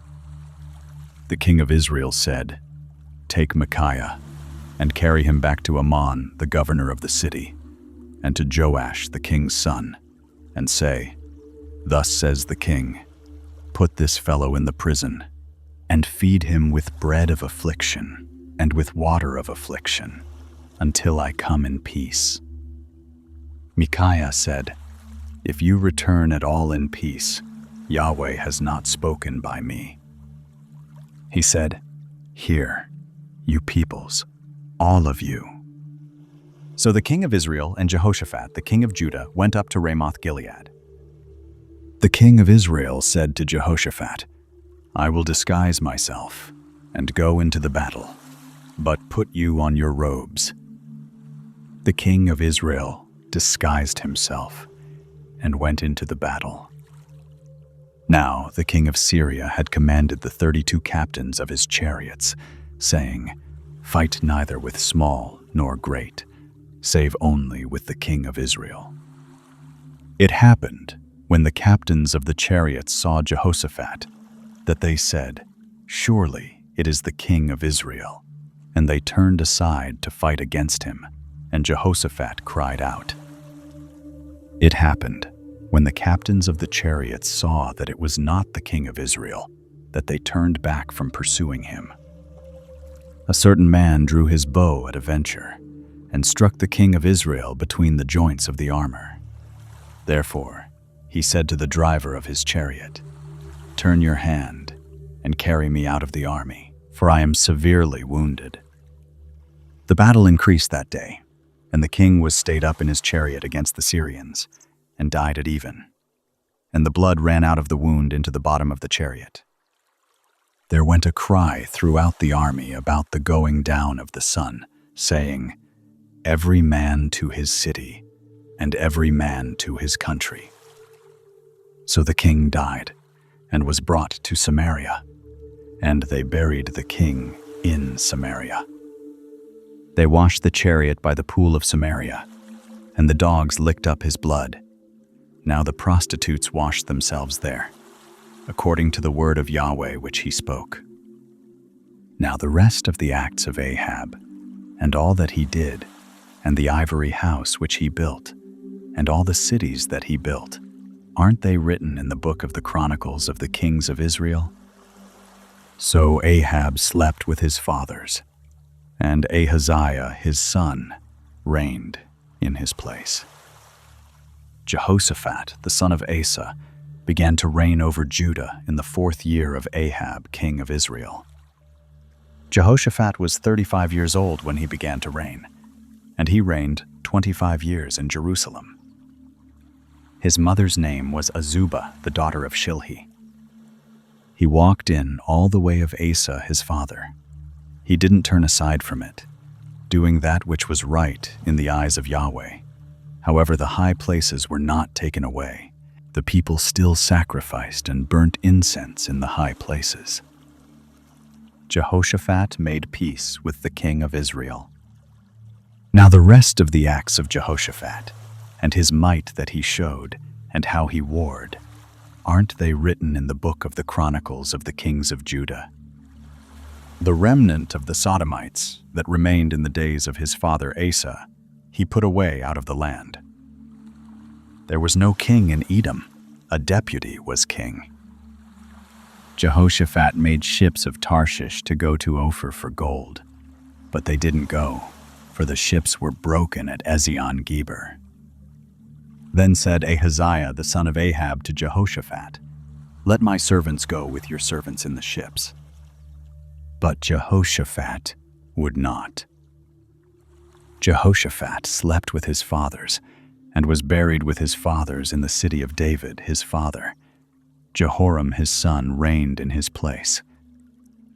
Ahaziah, the son of Ahab, began to reign over Israel in Samaria in the 17th year of Jehoshaphat, king of Judah, and he reigned 2 years over Israel.